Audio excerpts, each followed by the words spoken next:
Hey everybody, it's episode 410 of PodQuest. Hey.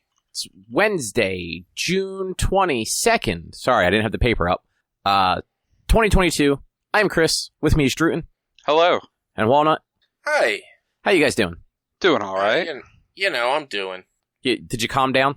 Am I ever actually calm? Not really. Exactly. This fucking guy. Yeah.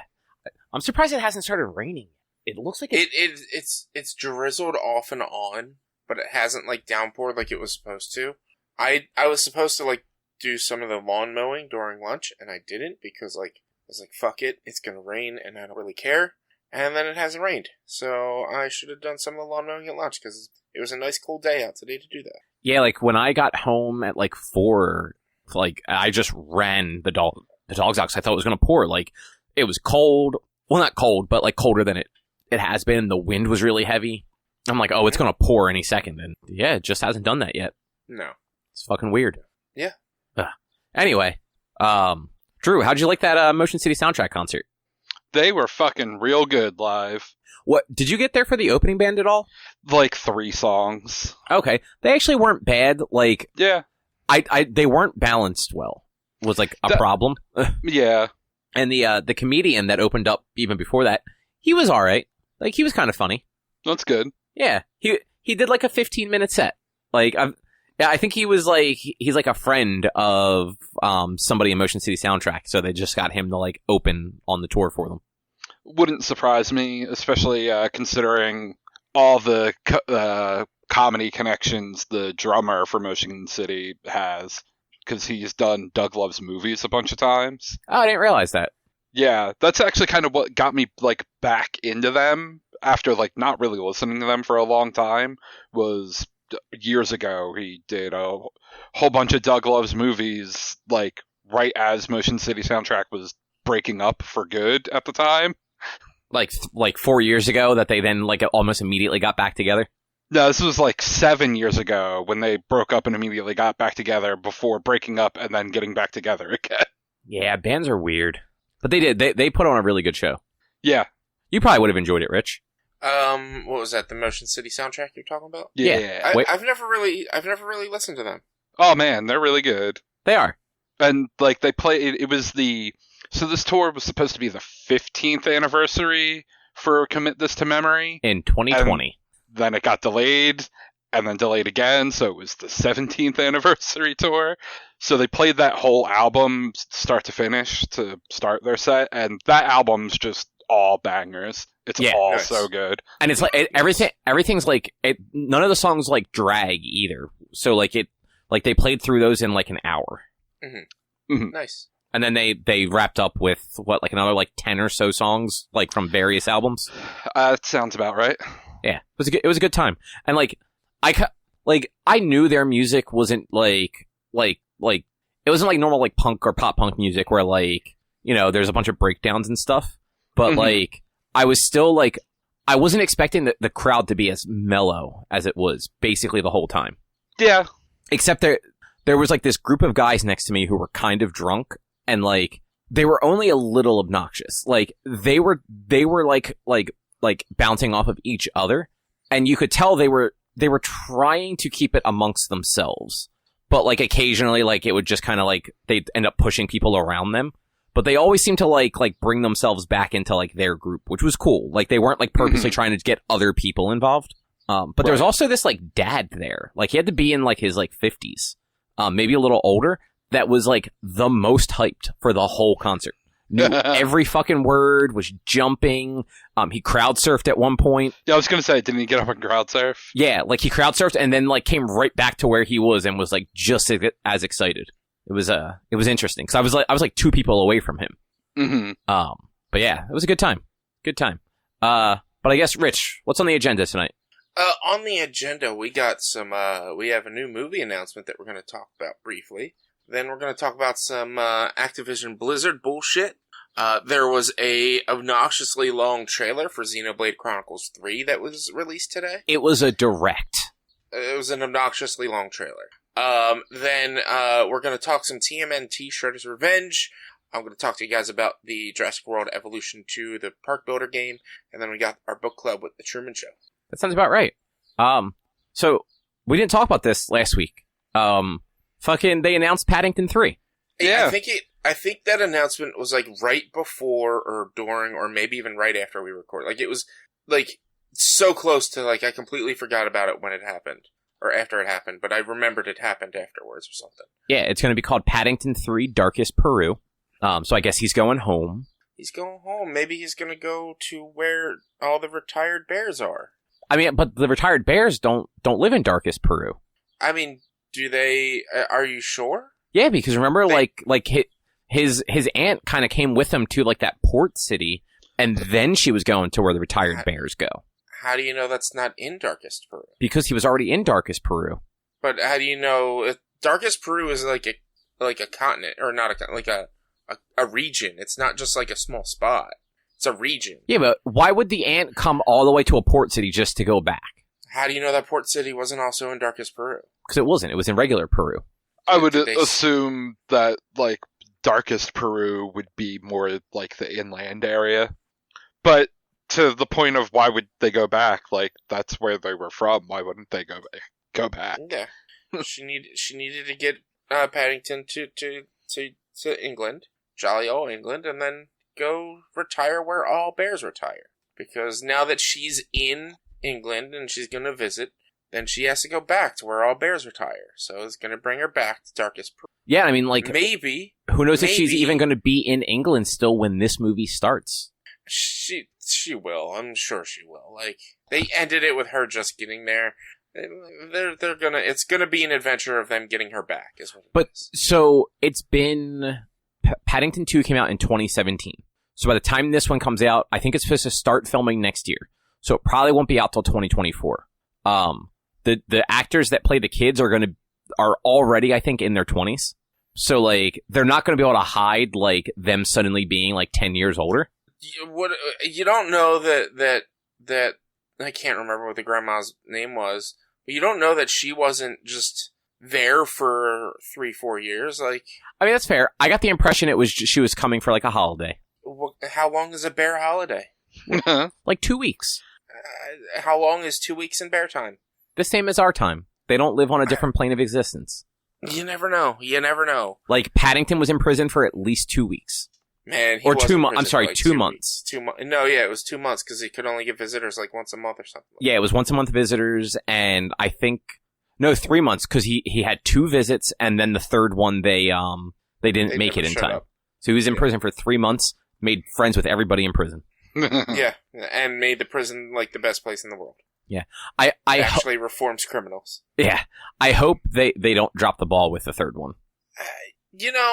Paddington had a good run. If they dropped the ball with the third one, like, I could get it. But, like, it's also been long enough to where they're probably still gonna have it at the same quality because it's not like they're busting these out every other year, every couple of years. Like, it's been, you said 2017 was when 2 came out. It's gonna be 5-6 years at the time. Yeah. 7 years maybe. Like, yeah, like, it's taken time, especially if it hasn't even started filming yet. Maybe just in pre-production at the moment, like... Well, I think it's probably going to have the same quality. I didn't look this up before talking about it, but I think I saw either it's a different director or a different writer, or maybe both. That's why I said, like, I hope they don't, like, drop the ball on this one because it's, like, a different creative team. Mm-hmm. Mm-hmm. Like, if the cast is there, that's great, though, Julie Walters, Mrs. Weasley from the Harry Potter movies, she retired from acting a year or 2 ago, so she won't be in it, most likely, at least. But everybody else, I'm sure, should still be around and able to do it. Mm-hmm. But yeah, so that happened. In less awesome news, and Drew, you in particular are going to be bummed about this one. I don't know if you've heard it already or not. On a stream the other day, Tony Hawk was talking with an ex-Vicarious Visions developer.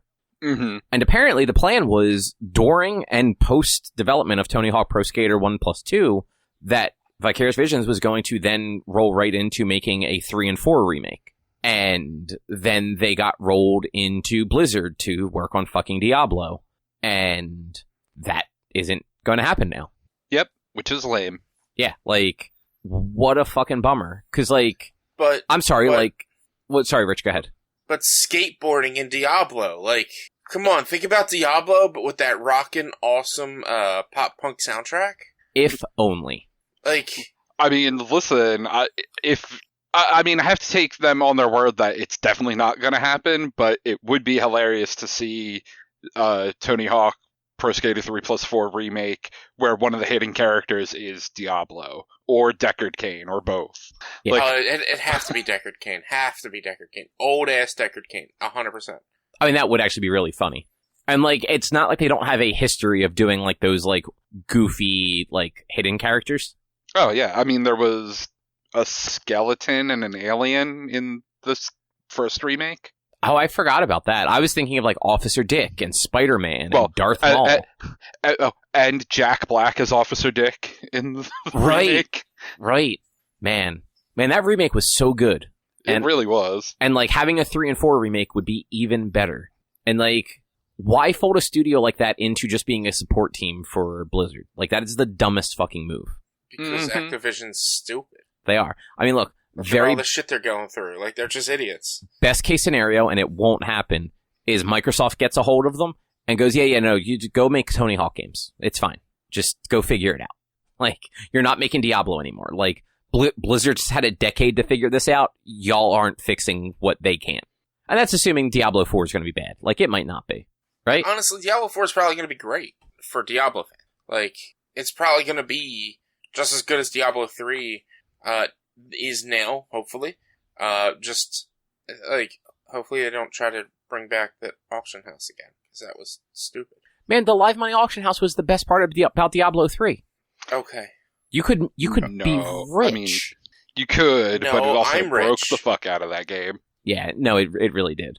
That's what I mean, like, Diablo 3 was fun, but, like, it took them a while to, like, get rid of all the bullshit from it.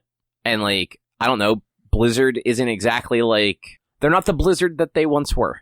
No, not at all.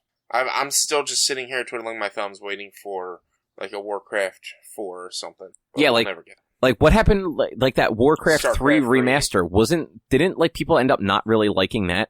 Oh, no, people hated the shit out of that thing. Yeah, I thought so.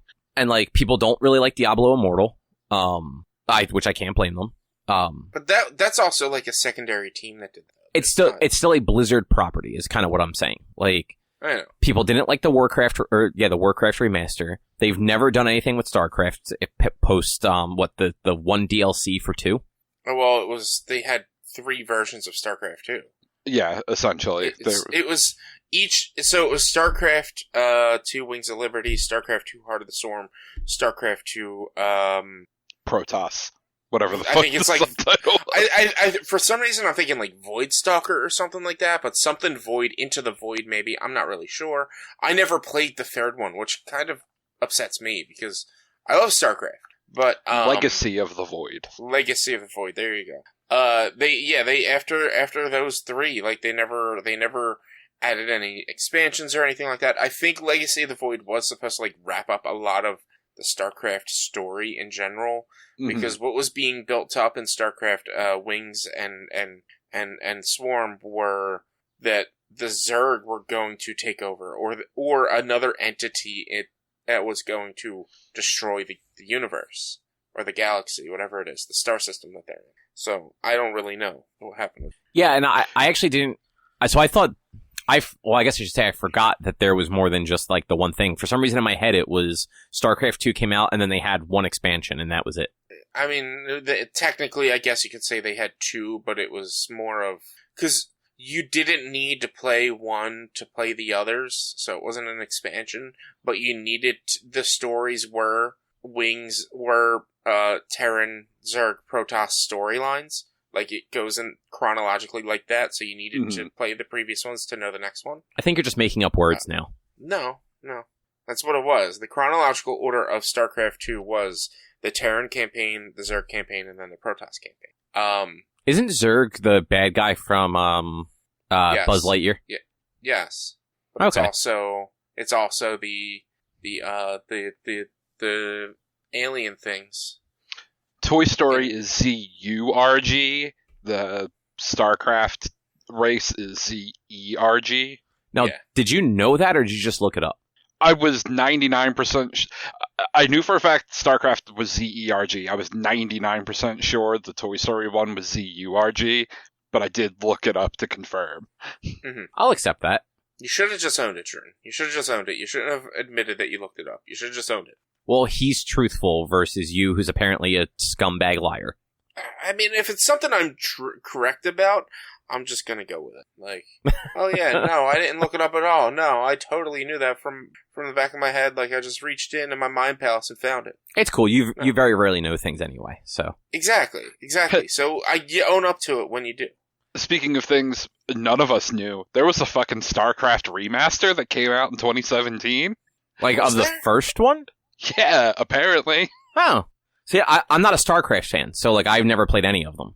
I did not know that, but Yeah. I also... Fucking did not remember the existence of that at all. That's right, StarCraft isn't on Steam. It's on Blue. They have their own launcher. Yep. That's right, Battle.net. I forget all that. But yeah, it would be... It's stupid that Blizzard took them off to do Diablo, but, I mean, again, Activision makes bad calls. We've known this. That is, unfortunately, very true. And yeah, so we'll probably never see a good Tony Hawk game again. It's surprising considering how well that remake did. Yeah. Yeah, I mean, like, best case scenario, everybody at Vicarious Visions quits and makes their own studio and just makes a cool skateboarding game. Yeah. Like, I'd be okay with that, too. I don't necessarily need Tony Hawk in there. I just need fun pop-punk tracks. That's about it. It would be Honey Talk's Skating Pro. I'll take it. Is what it would be. And, like, Tony Hawk would probably endorse it as well. Like, oh yeah, go get Honey Talks. It's a great game and everything, because Vicarious Visions probably wouldn't have the rights for Tony Hawk. Yeah, and unfortunately, like, I'm sure those rights are owned by Activision for decades. Oh yeah, for sure. Well, I wonder what the deal is, because I know there was talk, I guess it was right before that 1 and 2 remake came out, that Tony Hawk's deal with Activision was expiring, so I don't know what kind of new deal he signed. Oh yeah, that remake. I mean, honestly, like, you know, he could endorse it with his son's name on it, like his son's a skater. Riley Hawk's Pro Skater. Yeah, why the fuck not, right? There we go. Riley was in the remake. Yeah, and like now look. I mean, like, Rory McIlroy was in the Tiger Woods games before they changed it to his name for that one outing, right? Mm-hmm. So, like, it's fine. And I realize that's a totally different situation since it was all still EA making it, but whatever. It's just skateboarding You're right. games. You're right. They could definitely get the rights they could definitely get the rights. Vicarious Visions they'll probably have a cool relationship with Tony Hawk and be like, look, we can't use your name, but we're going to sign a contract with your son, but everything else is going to be the same and you'll be in it, but we just can't name it after you. And Tony will probably be like, all right, cool. Honestly, he might not be able to be in it either. Like, it comes down to what his contract is with Activision. Yeah. Well, that's when they have the character Honey Talk, and he does the $8.99 is what he does. Or Anthony Eagle. Anthony Eagle. There you go. I like Honey Talk better because that's something Vicarious Visions would probably actually do. But Anthony Eagle, they would also probably do as well. Yeah. I like Anthony Eagle better just because it's fucking stupider. Man, that reminded me of, so in the early 2000s, when in EA's baseball game, for whatever reason, Barry Bonds did not lend his likeness to the EA MVP 2005. So, like, the left fielder for the San Francisco Giants is just some generic white dude, but with, like, all Barry Bonds' attributes. That's really funny. Did it have like any sort of like goofy name or anything, or it's just some stupid, super generic white dude name, like John Smith or whatever, Tyler Smith or some shit? That's funny. Fucking video games. I wonder why he didn't want to give his likeness. I wonder if they just weren't offering money. I have no idea. Oh, John Dowd. John Dowd was the guy's name. It's like, here's Barry Bonds, this generic white dude. Like, no.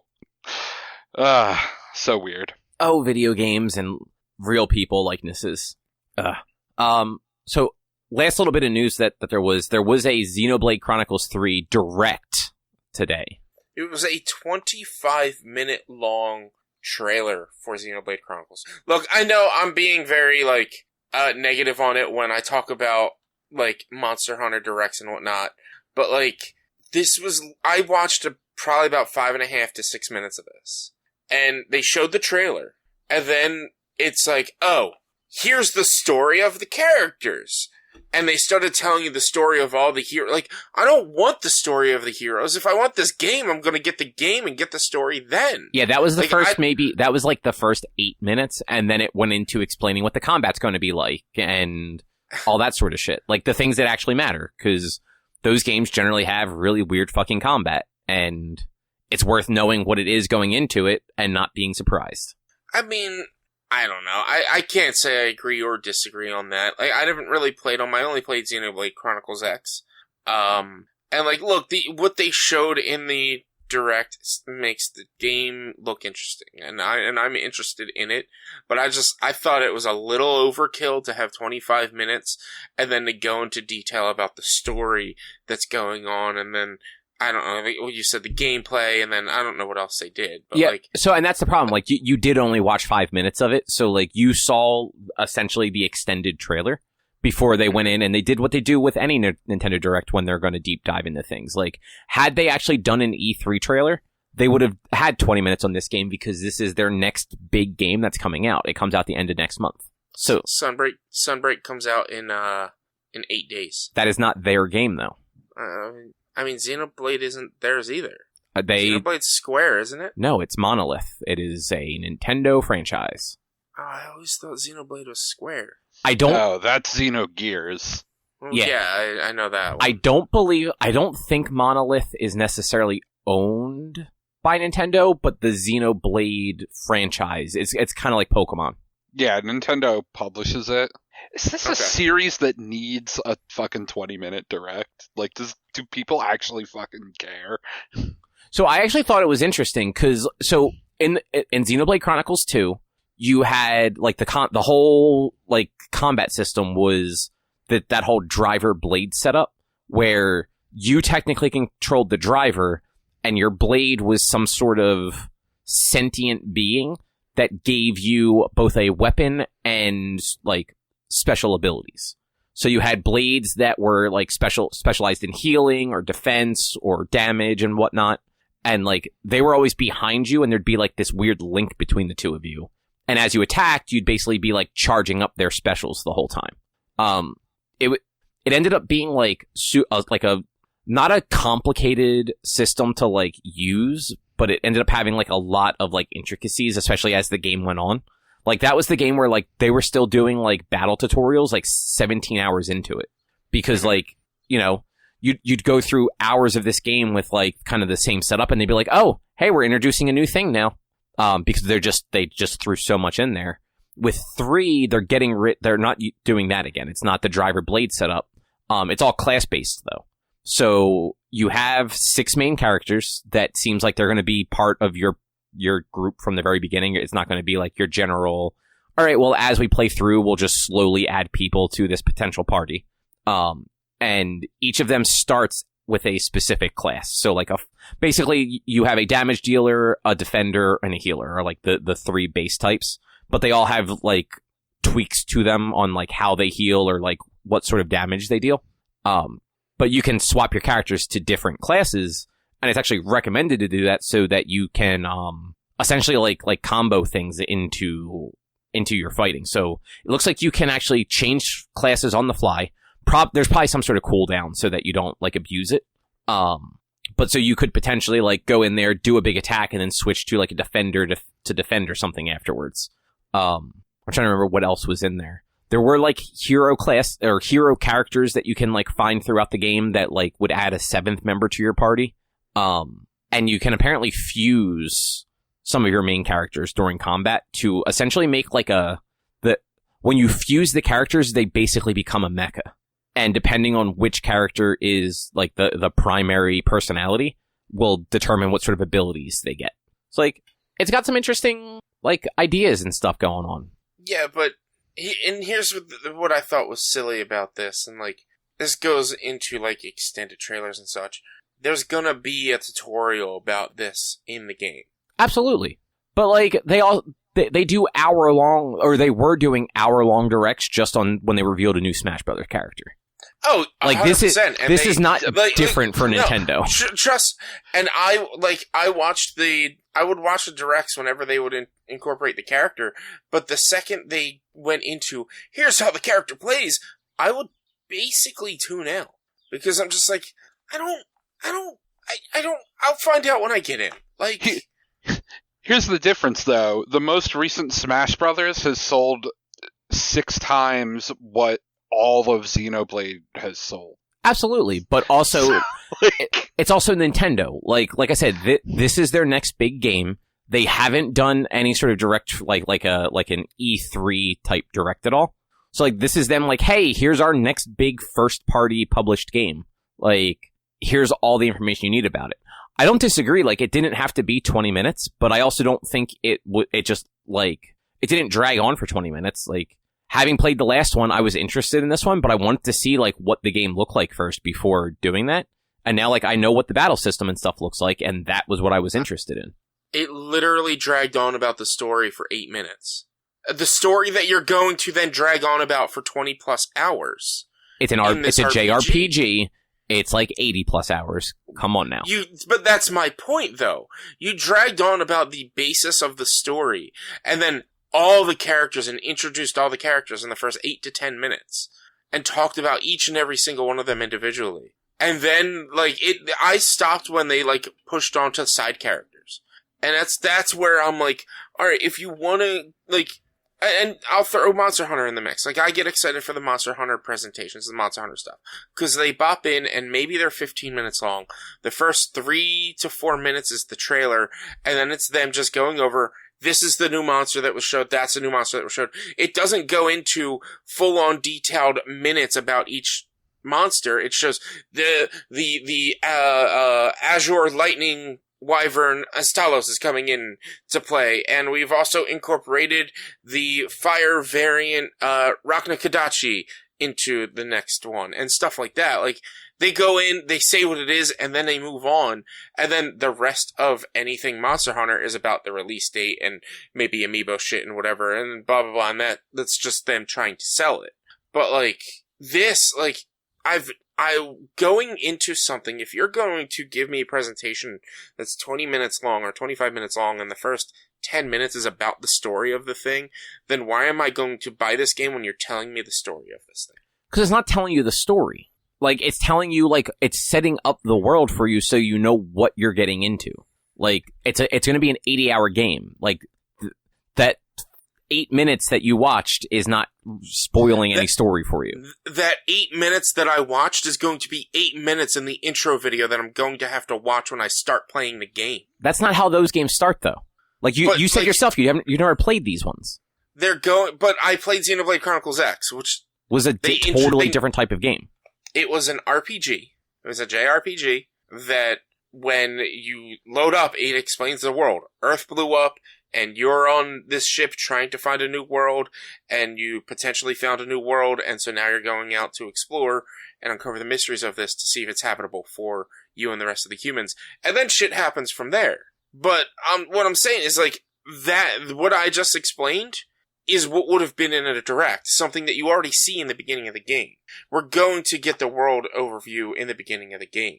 That your people only live for 10 years and blah, blah, blah, and this and that. We're going to get told that at the beginning. So why do I need to get told that in a trailer? But that's every presentation for every RPG is like that. I don't like RPG presentations then. I haven't watched... I mean, that's the thing. You don't like trailers. I'm going to say, regardless, this game didn't need an 8-minute trailer, let alone a 20-minute thing. They have a game coming out on Friday that probably deserved more. What game comes out on Friday? There's a fucking Fire Emblem game coming out on Friday. No, there's Fire a fucking Musou coming out on Friday. Still, it's a game they are publishing in a series that is way bigger than fucking Xenoblade. I don't know. That has gotten no coverage. I would rather watch, I enjoyed watching this because I actually like these games. When the Capcom thing last week, I fast-forwarded through the Monster Hunter stuff because it's fucking boring to me. The same way that, Rich, this would be boring to you. But, like, the thing is boring. I'm interested in the game. You give me the 2.5-minute trailer, like the initial trailer that they showed, I was like, oh, this looks great. And you know what they did for the next 6.5 minutes? Said the same thing that they said during the 2.5 minutes, but in detail for each character. Literally, the first 2.5 minutes is like, welcome to the world of... insert world here, where your crew are a certain group of people that trained for 10 and can only live for 10 years. And then they get done that, and it's like, oh, well, your group of people, they only live for 10 years, and so they have to make the full of it so that they can get sent to, have their homecoming completed. Literally, 4 minutes after they said that they live for 10 years, you tell me again they live for 10 years. Well, and that's also because they do the shitty fucking voiceover, like, from the not trailer people. Like, yes, like, that stuff is always done in the Nintendo Directs, when they have people, like, talking over the things, but, like, once you got past that and they were just explaining, like, the battle system and the fusion thing and the hero characters and the classes and everything, it was just streamlined from there. It was going through each class and telling you what they were and how they worked and how you can change them and everything. But I'm gonna see that in the game. But if you... So, again, you just said you do not like RPG trailers. So, like, as somebody who does and wants to know what I'm getting into when I'm spending $60 on an 80-hour game, I'm glad they went over all that. No, I don't like RPG presentations. That's what I meant. Sorry. Trailer. The trailer for this game got me interested. I don't need an additional 20 minutes on this to tell me every little in-depth detail about everything of every character when I'm going to learn that when I play the game if I get it. And exactly, but what are the odds of you buying this game? I mean, if I can find it on sale, pretty high. And the odds of it's me a Nintendo published game. It's never going to be on sale. Accurate. Well, no. The odds of me getting this game isn't dependent on this 25-minute thing. I saw the 2-minute trailer. I'm interested. It's dependent on when I have the money and time to buy it and play it. But it is an 80-hour RPG. And for you, like, you're never going to play it because you don't play long games like that anymore. I mean... He did just play fucking Elden Ring.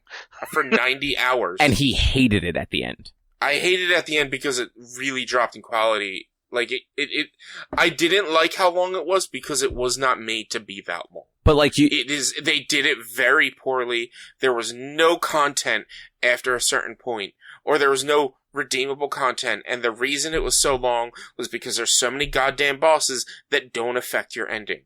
The bosses are all there just to get different equipment that you're not going to use because you already have your loadout. So why the fuck do you have them? You're very angry today, Rich. No, I'm just saying, like, I played this game for 90 hours, and I did not like it, not because it was 90 hours. I did not like it because it didn't deserve to be 90 hours. But you figure you fell off of... Sorry, real quick question.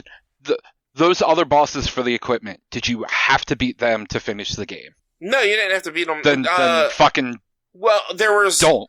Like, no, it's like Ruby and Emerald Weapon in Final Fantasy VII. You don't have to beat them. They're there, but, like, you didn't have to spend your time to beat them. No, 100%. I did not have to go fight Melania. I did not have to go do this. But when you have a game that has multiple endings and you have all these bosses, and why wouldn't killing all these bosses make a difference in your story? Like, literally, there are 4... I thought there were more. There's like 5 endings in this game. And none of them are determined or based on killing all the bosses. But why are you going to have all these bosses in this game if none of them are based on killing all the bosses? Why am I going to get the same ending that I get if I were to speed run through this game in 25 minutes? I think they're actually under 15, maybe even under 10. If I were to speed run through this game in under 10 minutes. 7 last I looked. Yeah, but under 10, as if I spent 90 hours and get the same ending. Like, that's where, like, it loses me. And it's, the game is obnoxiously long for no reason. This is a story-based RPG that will have stuff coming towards you as you continue to play for 90 hours. Elden Ring didn't. Like, it is a From Software game. There is already no story in it. There's a lot of lore, but there's no story. And that's the difference between why I would more likely enjoy Xenoblade Chronicles and why I'm more interested in that and why I hated the 90 hours that I put into Elden Ring. But so what I was also meant was, like, not just Elden Ring, like, you fell off of that Monster Hunter RPG and Pokemon too. I fell off of Monster Hunter Stories just because literally that game got boring. It 100% got boring. It didn't feel connected. It didn't the combat system was good for a while, but it just got boring. And I've been meaning to go back to Pokemon. I'm not refusing to play Pokemon. I'm also not refusing to play, Monster Hunter Stories. It's just, I have no interest in playing Monster Hunter Stories right now because it just didn't, the story just got bad. Whereas the story was kind of iffy to begin with, but then by the end I was just like, oh, this is stupid now. And when it comes to Pokemon Legends Arceus, I keep meaning to go back to it, but I keep distracting myself with other games and trying other things. Well, maybe you should stop distracting yourself. I mean, I 100% should stop distracting myself. Maybe I shouldn't have bought a game that I already own to play with people where I've only played with them like once or twice. Maybe a total of like 4 hours since I bought it. That's actually, that is 100% accurate. You should stop buying games like that. Oh, especially Monster Hunter games. Yeah. I mean, I got to HR 100. I got further in PC Monster Hunter Rise than I did in Switch Monster Hunter Rise in less amount of time. That's good, right? Yeah, I guess. Like, I unlocked everything and, well, I mean, it shows how broken the game was when it released. Because I had to put in so many hours into it. Like, let's look real quick. I could just grab my Switch and check the time played on Switch.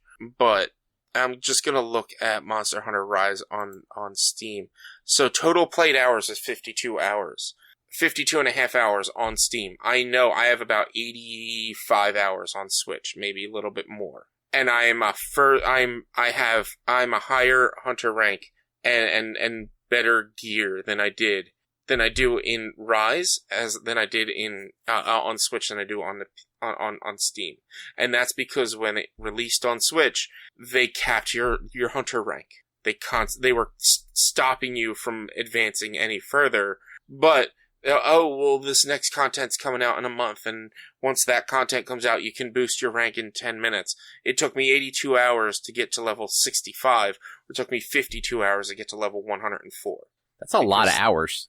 Yeah, and it's only because they capped me at a level, and it didn't keep pushing forward once you got to that level. Whereas once everything was released, if you reached a cap and then continued to fight things until you could break that cap, once you broke that cap, it would actually retrograde your level to where it should be based on everything else you fought. So it was the way they released Rise. I got further on Steam than I did on Switch in less hours. Yeah, that makes sense. Like the second time through, you're gonna be faster. Well, that's also that whenever they are coming out with with like a new game. So, like, they did it with Iceborne as well. They give you, like, the, quote, hero's armor or whatever, which lets you fast-track your way through, like, the lower ranks. So, like, because it had been out for so long, I used the low-rank hero armor to get me all the way through low rank and into midway through high rank before I even started me. Yeah. Right. Well, do you guys want to talk about Shredder's Revenge? Sure. That game looks fun, and it has a really good soundtrack. Both of those things are accurate. So you have not played it yet, Rich? No, I went to go play it, but had issues with crossplay and ended up not playing it because I downloaded it on Game Pass on my PC and had issues with crossplay and trying to figure out how to get that to work because it's fucking stupid. And so I ended up not playing it because it was also like maybe 1 o'clock in the morning at that time. I wasn't starting a game by myself. I was just jumping on to play with friends. That's fair. It is really good. If you have any nostalgia for like the old like Konami Turtle games, it feels just like those. I'm sure there are differences to them, and it's just been so long since I've played any of those games that like I don't notice them like up front. But you right off the bat, you have all 4 turtles, Splinter and April, to choose from. Okay, cool. Casey is unlocked after you finish the story mode. There's a story mode and like an arcade mode. They both basically let you play through the same levels, but you don't get like the little like pseudo cutscenes between stages that like further the story along. I haven't finished it yet, but it seems like the sort of like idea behind the story is Shredder and like all of his goons are trying to get the pieces to Krang's like robot body. Because like the first like 3 or 4 levels, it's like Bebop and Rocksteady like basically running away from you, carrying the head to the robot. And then, like, as the game goes on, eventually, like, they find, like, the body part of it, and the head goes onto it, and then they find the legs, and the legs go onto it, and I just got to the point where I'm underground now in, like, the ruins of a Technodrome. So, like, this game takes place sometime post, like, the other games, it seems. And, yeah, it's really cool. They've got, the weirdest thing is when you start the game for the first time, there's a 20-page tutorial on like how to do all of the different moves. And to be fair, like it's one move per page, but it's like, you know, hit Y 3 times for like a combo, hit these buttons to do like an upward attack, like where you would like kick enemies into the air, like hit these buttons. Launcher. Yeah, thank you. I could not think of the word. Hit these buttons to do a sky attack. Hit these buttons to do like a double jump. Like it's all of that. Here's how you do the different throws, like either the shoulder toss or the back and forth, or they do have the throw them into the screen one too. And there is a boss that it's actually the boss I'm up to, where similar to the Shredder fight in Turtles in Time, you have to throw the foot soldiers at the screen to get the boss onto the battlefield so that you can attack the boss. Yeah. They, when I was listening to, my buddies play it, they were saying that it was more like Battletoads, where, like, in that Battletoads level where you're fighting the boss, you have to get the balls and throw it at the screen. But yeah, same idea. So I haven't played, like, a Battletoads for more than, like, the first level in 20 plus years. That's the boss of the first level. I don't remember, like, is this the new one or, like, one of the originals? No, the original Battletoads. I don't remember that. I remember the spaceship stage. Like, where you're, like... So the boss of the first level is he shoots little orbs out and you have to grab them and throw them at the screen. The second level you're going down the hill, or I remember going down that. the pole, and then the third level you're on the speeders, and we never beat the third level because the speeders are just fucking hard as hell. Yeah, I don't remember that boss at all, but it has been like 20 years since I've even looked at a Battletoads game. And I never owned it, so like it was never a game that like I played much of. And I don't think I ever made it past that speeder level either. Nobody did. Yeah, I mean that's true. There's some hard levels back when we were kids. It was the speeder level from Battletoads and the running level from Lion King, where you're on the I believe it's like an ostrich or an emu. Oh yeah, riding on. I know which one you're talking about. Yeah. But yeah, so I equate that whole thing though to there is a Shredder fight in Turtles in Time where you have to throw the foot soldiers at the screen, and that's how you attack Shredder. Mm-hmm. Right. So, like, it's another Turtles game, so that's why I kind of, like, put those two together. I don't think I ever played Turtles in Time. Well, you can whenever that collection comes out. I know, I'm getting that collection when it comes out. At some point. And they actually, so as far as the Turtles are concerned, they have the original 87 voice actors doing their voices. Oh, nice. Mm-hmm. Yeah. The other characters, not so much, which, like, makes sense. Like, James Avery died. Like, Uncle Phil isn't around to voice Shredder. Yeah. I don't know why they don't have, some of the other people. Like, I don't know if, like, the other characters just that their voice actors are retired or they didn't want to do it. But, yeah, at least the 4 Turtles are actually the 4 Turtle voices. And not that they talk a ton, but, like, they all have, like, little dialogue. It's got a lot of, like, the little nods to the old games. Like, when you're walking down, like, streets, if, like, a sewer grate's open up, you will fall in that sewer grate and you'll just see the eyes for a second before they, like, say something and then come back up. Yeah. You get your health back by, like, finding, like, the pizzas. They have the pizzas that make you, like, invulnerable and spin really fast. They also have, like, a super attack that you can charge up.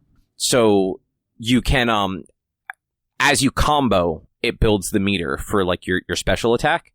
And once it's filled, you hit, I want to say it's X on the Switch to, like, unleash it.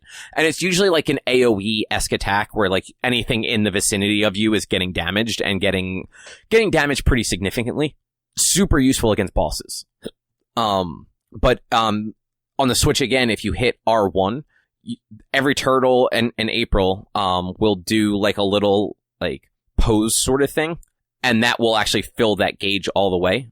And as you play, you actually level, like certain things level up. Like you get like, it'll add health to like your hit points pool, and you actually get extra charges for your special. So far I've only gotten up to 2 charges. I don't know if that's the cap, but you know, like if you get done clearing out like a screen and the game is just telling you to go on, you can take 2 seconds and hit the trigger twice and charge your special up twice so that like you just have it ready to go if you need it.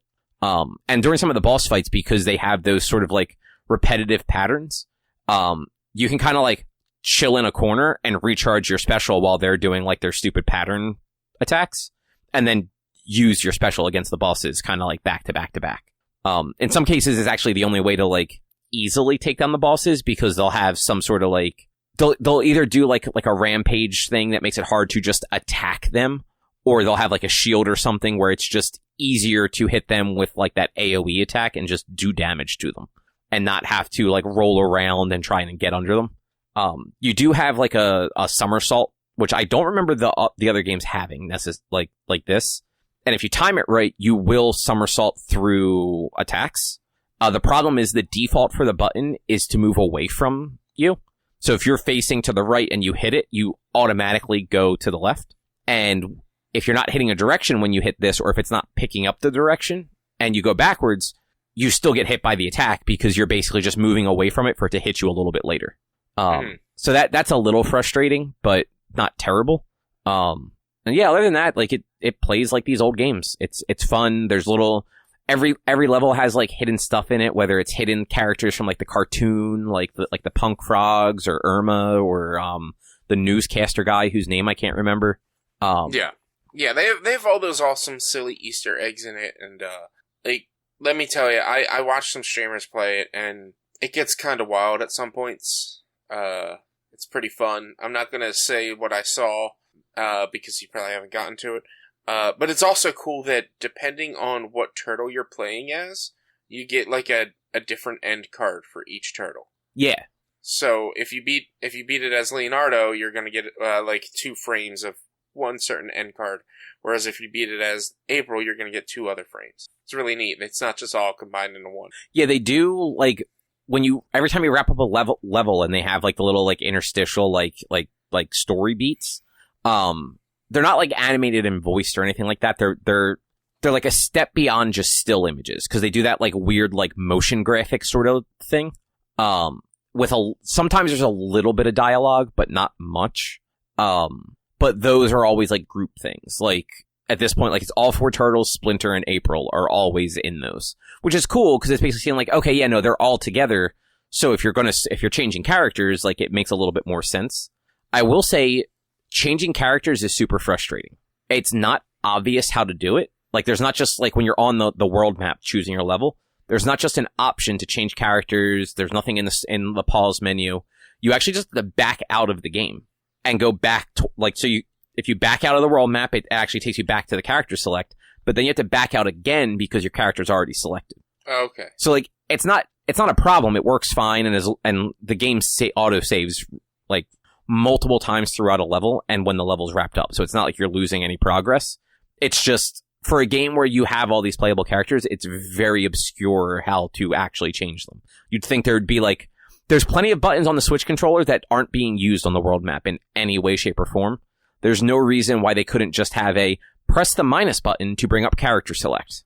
True, and but like the thing is, this is a 1 to 6 player game, so I think the idea is for hopefully the players to actually have friends, and play 6 players with. Yeah, and that's why they don't make it easier to switch your characters, because like, maybe they were expecting nerds to somehow have 6 friends or 5 friends. But so it's not even that. So like you have you can have parties, like so it's local or online co-op.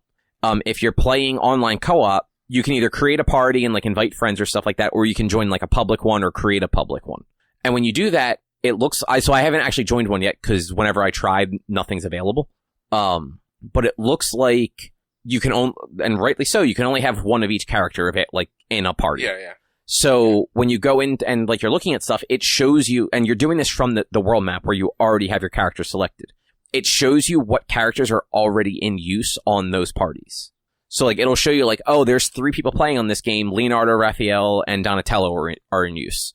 So if you're not already set up for Michelangelo, Splinter, or April, you're going to have to change your character before you could join that one. And in order to do that, you have to back all the way out, change your character, then go back into it.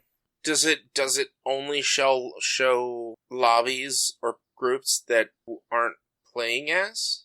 No, because the one, so I wish I would have actually joined one just to see kind of what the experience was like, but I didn't the one time people were actually popping up. It shows you anyone that's available on the level you are on. So like it's like, okay. So you can go back and replay levels. So it'll actually show you who's playing the current level and how much of the level they've done, because you can join mid-level. But like when I was playing at the time, I think I had April being used at that point, and 2 of the available games already had Aprils in them. Okay. So like had I wanted to join them, I would have had to change a character first. Mm-hmm. I don't knowing the Switch does that weird thing where if you Chase, if you have a game that's online and you put the Switch to sleep, the game doesn't always reconnect to online if you don't like restart the game. So I'm wondering if that's the problem. Like when I hit like look for public groups, if they're not finding them because my Switch like the game doesn't technically think it's online anymore.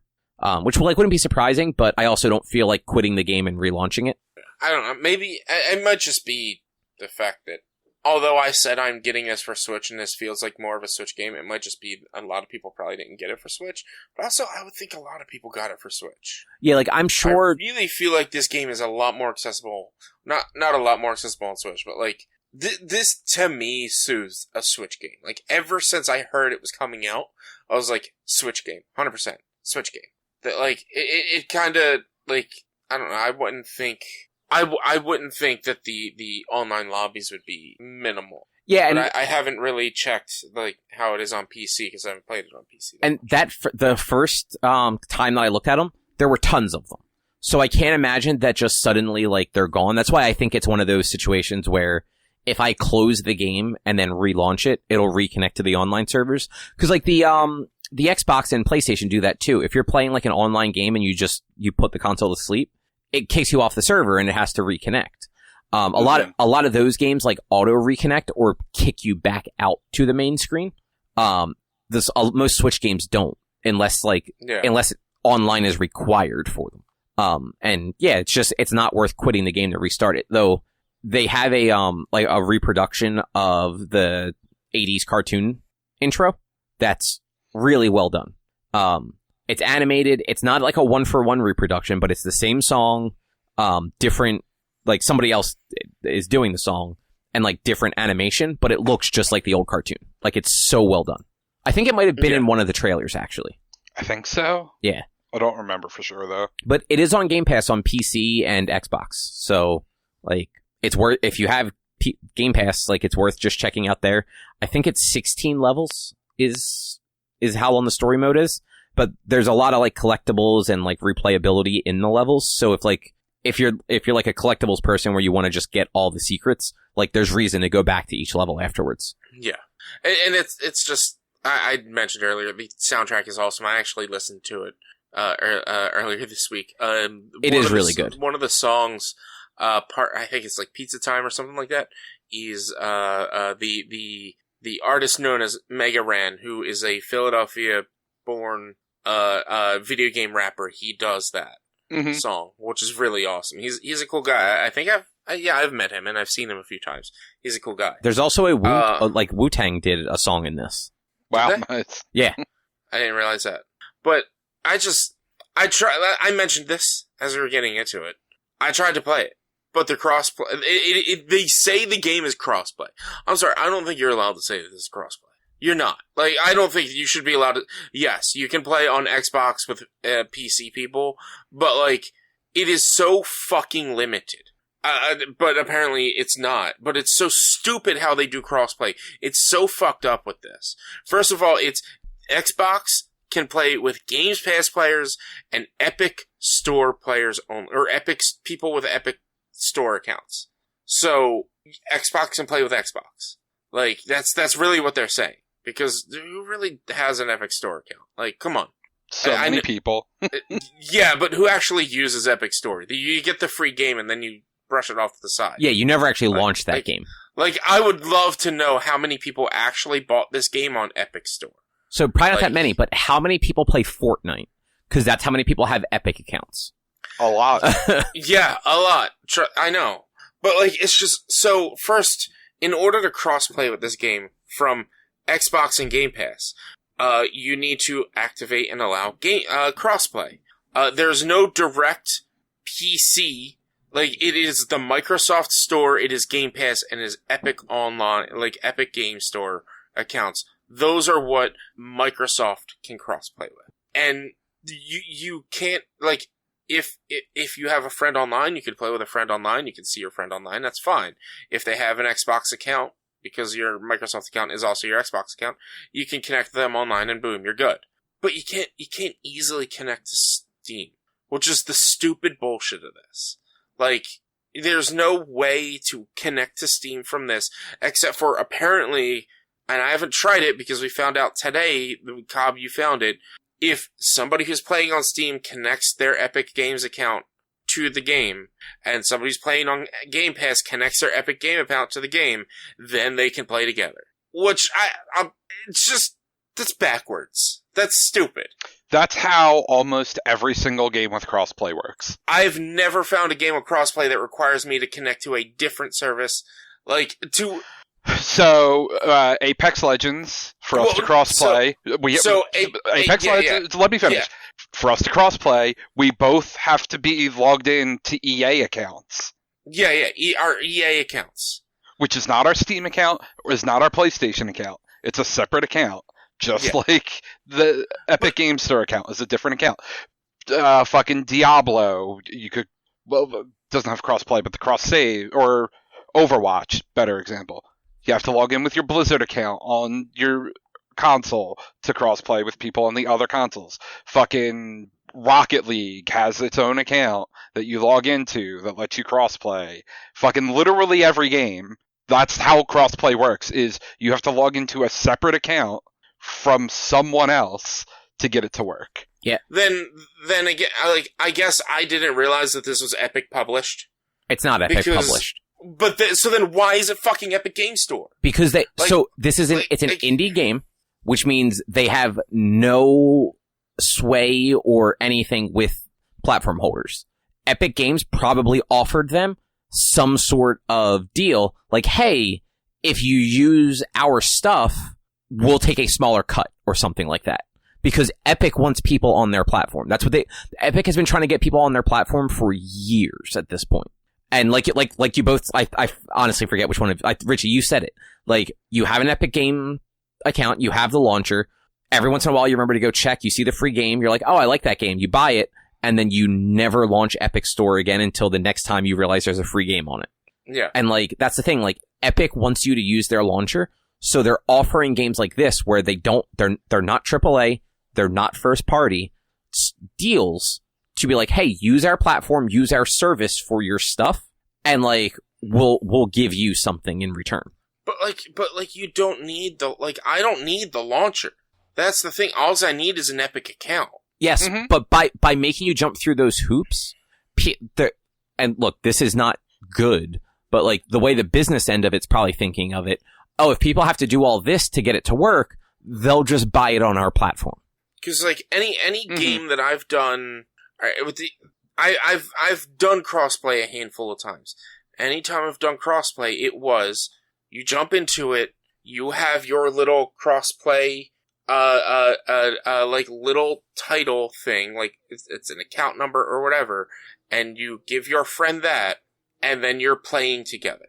I can't remember. Let me. Oh, Back for Blood. I log in on PC on Steam. In order for me to play with other people on Steam or on Xbox or anything else or PlayStation, I let them know, like, I'm B Walnuts, here's numbers.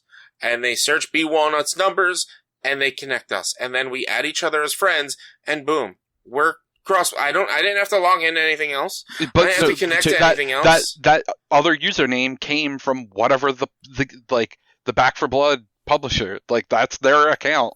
Yes, that is your account on their thing. It's the same thing. They have it built into the game in a different way. But Back for Blood, published by WB, who has the fucking money to do whatever they want. Like, that's why like your big stuff, you don't have to jump through hoops for anymore. Like, you don't really have to jump through hoops for Rocket League, I don't believe anymore, because they're owned by fucking Epic, and Epic just doesn't give a shit.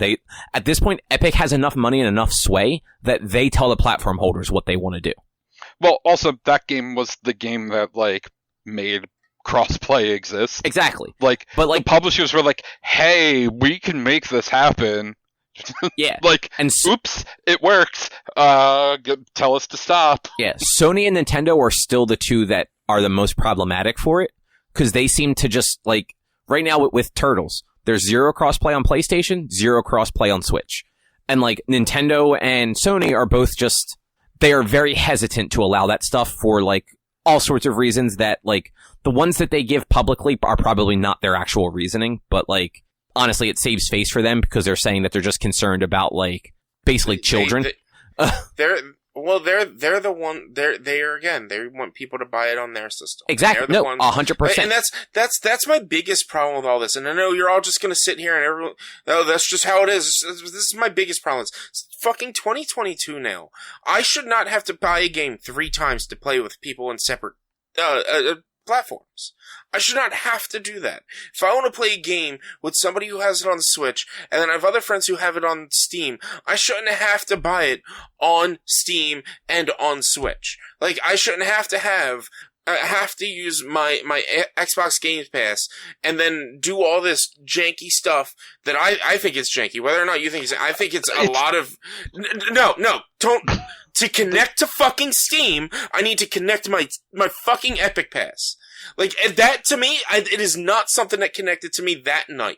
I never would have thought that a Steam player would have to connect to Epic Games. I didn't even think Steam would have that option to connect to Epic Games, and I was trying to set this up that night. Literally, this is the last thing that crossed my mind. To me, that does not make sense.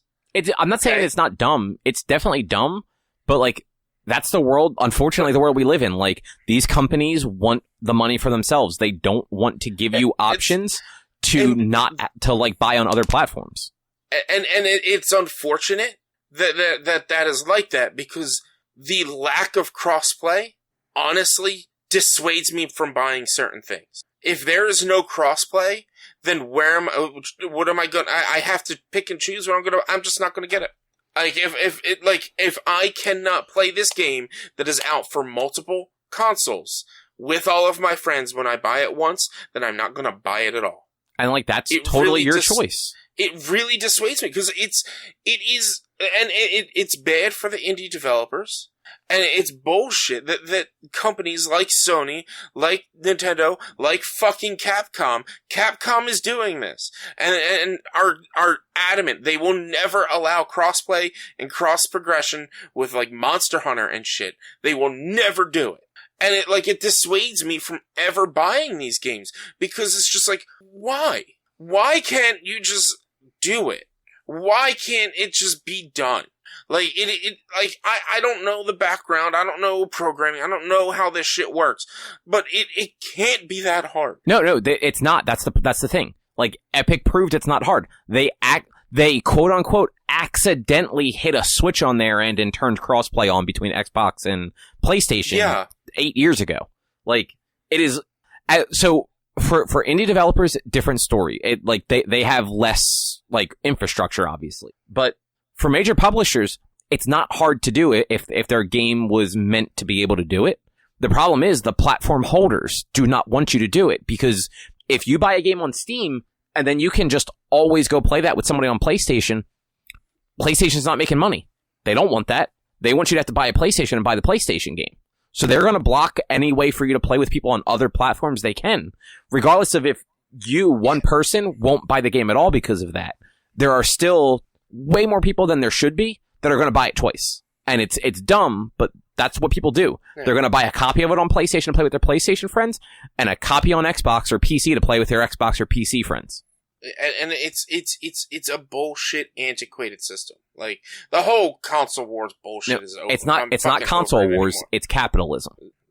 Yeah. But it's who's better, who's the best. It's who can get the most sales. Yeah, 100% capitalism, console wars, all that. It's just, it's antiquated. It's stupid. And it should not, like, if these companies want me to be happy to have their console, have their system, or if they want me to be willing to buy more stuff from them, they need to make it more accessible. But that's I'm not for saying you. That's the problem, that not everybody feels that way. If more people felt like that, then you would see changes. But they keep selling games the way that they're doing it, so like, what the fuck do they care? They're making money. That's all they care about. Look, I hate when somebody uses, well, that's just you. That there's more people out there. It's just I'm being the one that's vocal. No, that's... I'm sure there's way more people out there than just me. Yes, I may be part of a vocal, or a part of a minority, but there's way, like, that you minimalize this thing that is an actual problem. Well, not an actual problem. There's actual problems out in the world. But when it comes to this industry, when it comes to helping people connect with their friends, especially in the fucking world we live in now, you strangle them to have to do it one way. One way. That makes you a bad company. Fuck you, Sony. Fuck you, Nintendo. Fuck you, Capcom, for not letting this easily happen. And it pisses me off. And like I said, it dissuades me from... I love Microsoft because they make crossplay so easy. I can easily play Sea of Thieves with my friend who has it on her Xbox 360. Easily play it because I'm playing it on Game Pass on the PC. Boom. We connect. Right there. It's done. Like, I love Xbox for that. Fuck you, Sony. Fuck you, Nintendo, for not allowing this shit to happen. But Microsoft's doing it in ways too, like you were just saying, with having to connect the Epic Game thing to be able to play between Xbox and Steam. Like, they're all guilty of it. They all suck when it comes to this stuff. And like, it's unfortunately, like, it's not just games, it's everything. Like, look at entertainment in general.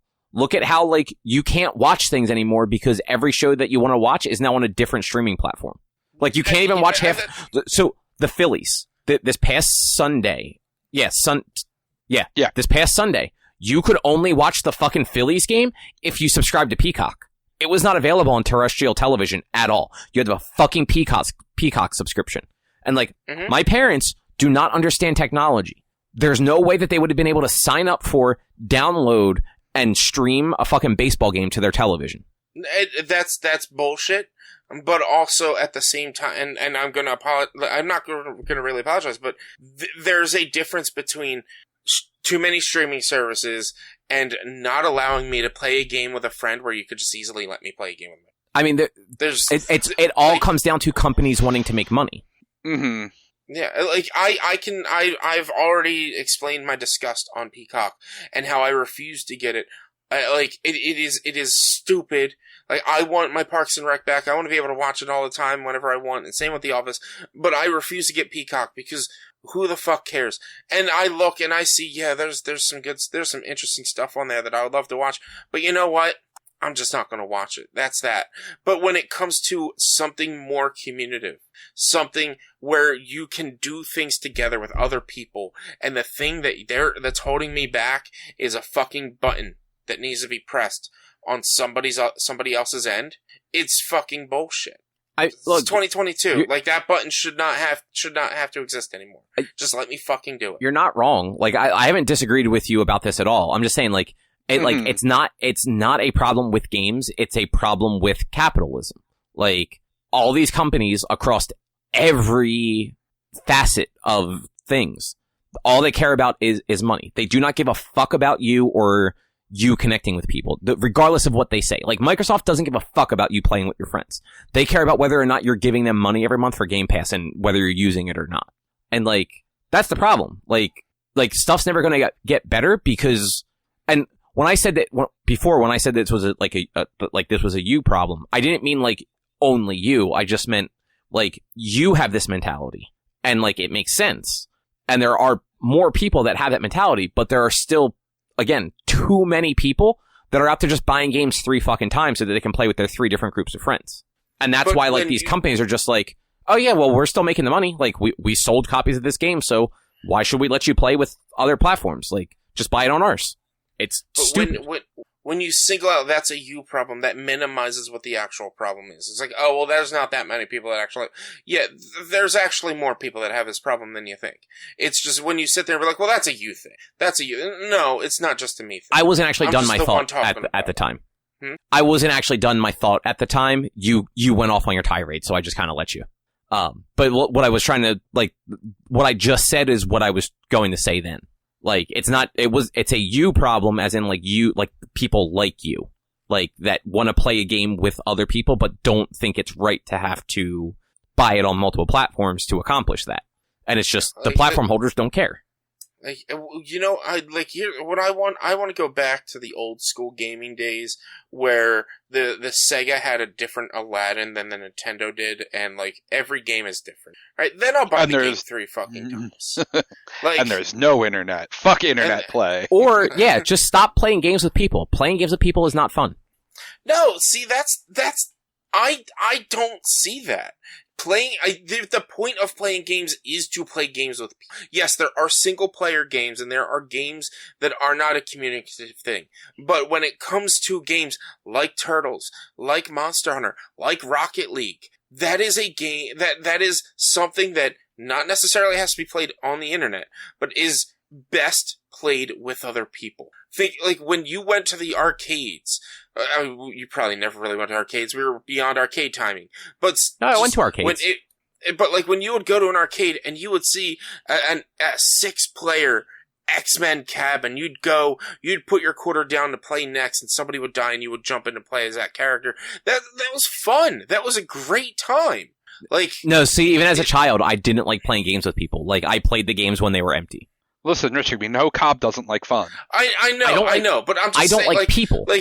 But that's or fun. Like sitting around, like playing a game, playing Ninja Turtles with all 4 turtles, Splinter and April, all at once. 6 people playing a game. That is fun as hell. That sounds fucking terrible. No, wrong. I am bringing my Joy-Cons, and we are playing 6-player Turtles or 5-player Turtles on Friday. 100%, you're going to have a blast. Because it's going to be chaotic, it's going to be hectic, but it's going to be funny and ridiculous. And that's the thing. But see, that's the thing. That is what I don't play that game for chaotic ridiculous. I play it because I want to kick things as a Ninja Turtle. Yeah, and but you're what going if to 6 do people that were doing it with 4 other people. That doesn't sound fun to me. That is broken. It sounds broken. Because also think of this. Me and you could do a show bump with somebody because me and you are playing together and there's combo moves.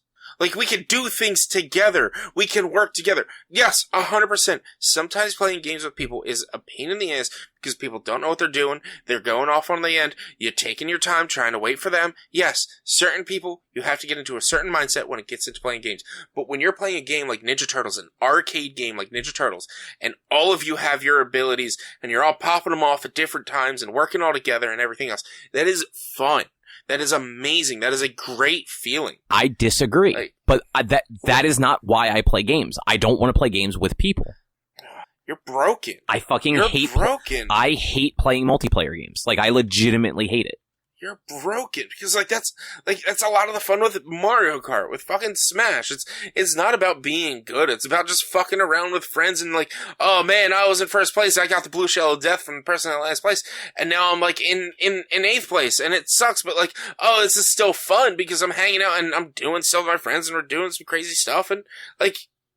Mario Kart may be one of the... Mario Kart's probably one of 5 games I actually enjoy playing with other people, but in small doses. Gaming is meant to be a group activity. Like, you may not agree, but this is a hill that I will die on. One of the main reasons... Here, Richie, I will take the hill even further. Every game with multiplayer is better played multiplayer than it is single player. 100%. Every single game ever made that has multiplayer 100%. in it. 100%.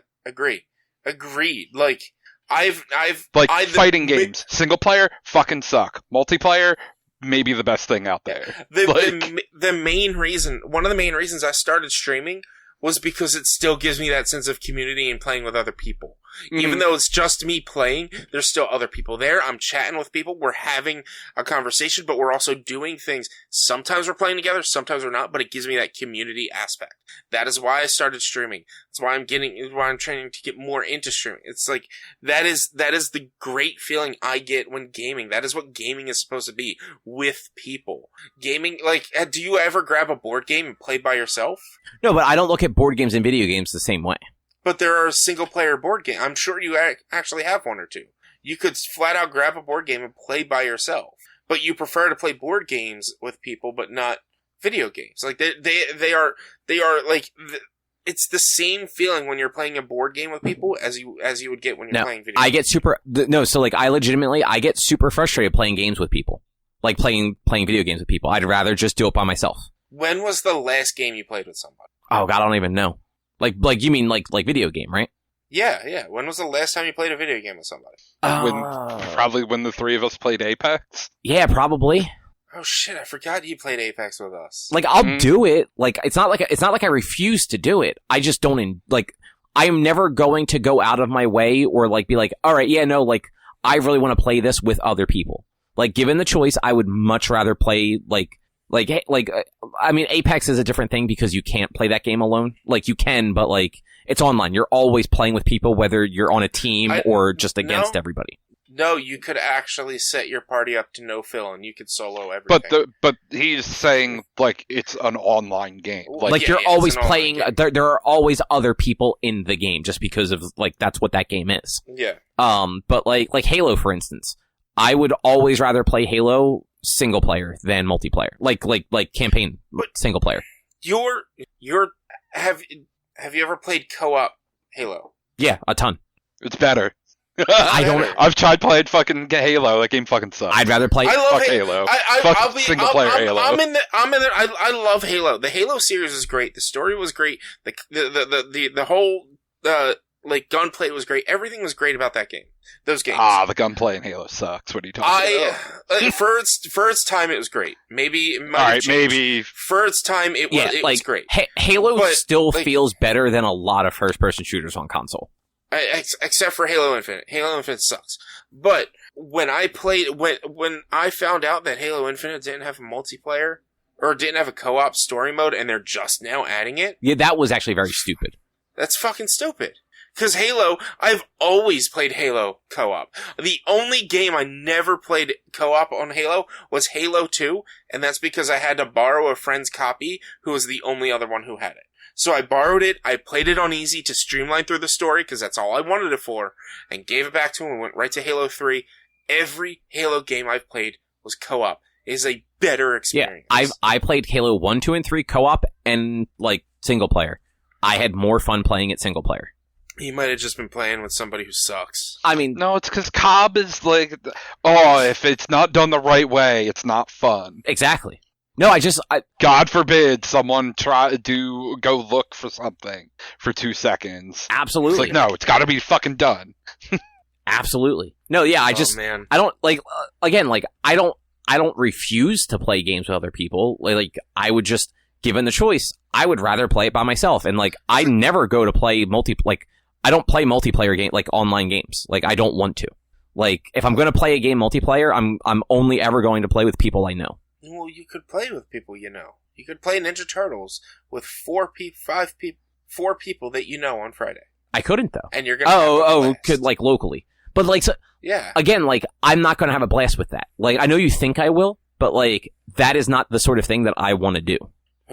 Man, you're broken. It happens. Do you want to tell us about this dumb Jurassic game? Yo, so yeah, Jurassic World Evolution 2. I'm going to be quick on this because we're running pretty long and we still got Truman Show to talk about.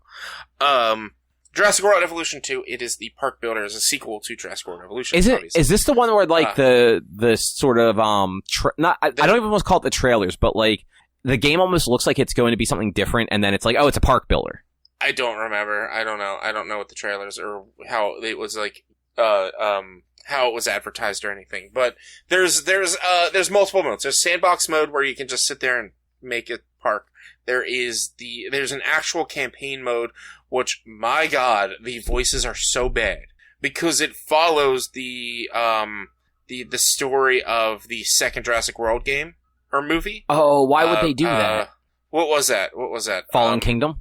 Fallen Kingdom. So, not follows, but it's post Fallen Kingdom. So it is the dinosaurs are released in the Americas, and you need to go and capture them and place them somewhere in the United States or in enclosures so that like they're not destroying the world and whatnot. So they tried to get the likenesses, or they got the likenesses of Bryce Dallas Howard, of Chris Pratt, of what's his name? Ian Malcolm. Why am I blanking on that beautiful man's name? Jeff Goldblum? Yes. Jeff Goldblum, that is it. Yes. They have his and I think, I don't know, but they got a really good likeness of his voice. Somebody who's really good at doing his voice, if not him himself. Which honestly, I wouldn't surprise me if Jeff Goldblum did the voice. He loves just doing random shit. But the voice for Owen Grady, for Chris Pratt, is so bad. It's comical. And I hated it. And it's like, basically they're just giving you, the campaign, the base campaign mode is like a 5-mission long tutorial on how to play and what you need to look at and understand and like the mechanics of the game, which is very much needed for when you get into the sandbox, unless you played the previous game, I would assume. And it's like, it's fun, it's silly, there's nothing crazy or dramatic that happens and whatnot. It just teaches you how to play. And then they have another mode called Chaos Theory, which I started the first one, where it's pretty much, hey, we're gonna thrust you into these scenarios, and you just gotta make them work this time. So the one I'm doing is the original island.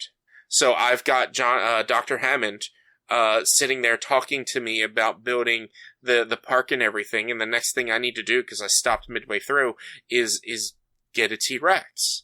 And like I gotta make sure the park actually works this time instead of being sabotaged. And there is a whole like sabotage bar that you can keep an eye on and check on from time to time, make sure that no one's actually trying to like black market some dinos or shut down the park and stuff like that. That I haven't even gotten into that game mechanic. But it's just, it's cool. It's a park builder. It's a simulator game. If you're into those things, and it's Jurassic Park, so like you have to research the dinosaurs, you have to go excavate and pull the DNA, and then you got to create the clones and hatch them and everything, and then place them into their paddocks to make them happy with their own biomes. And so like you can have all of the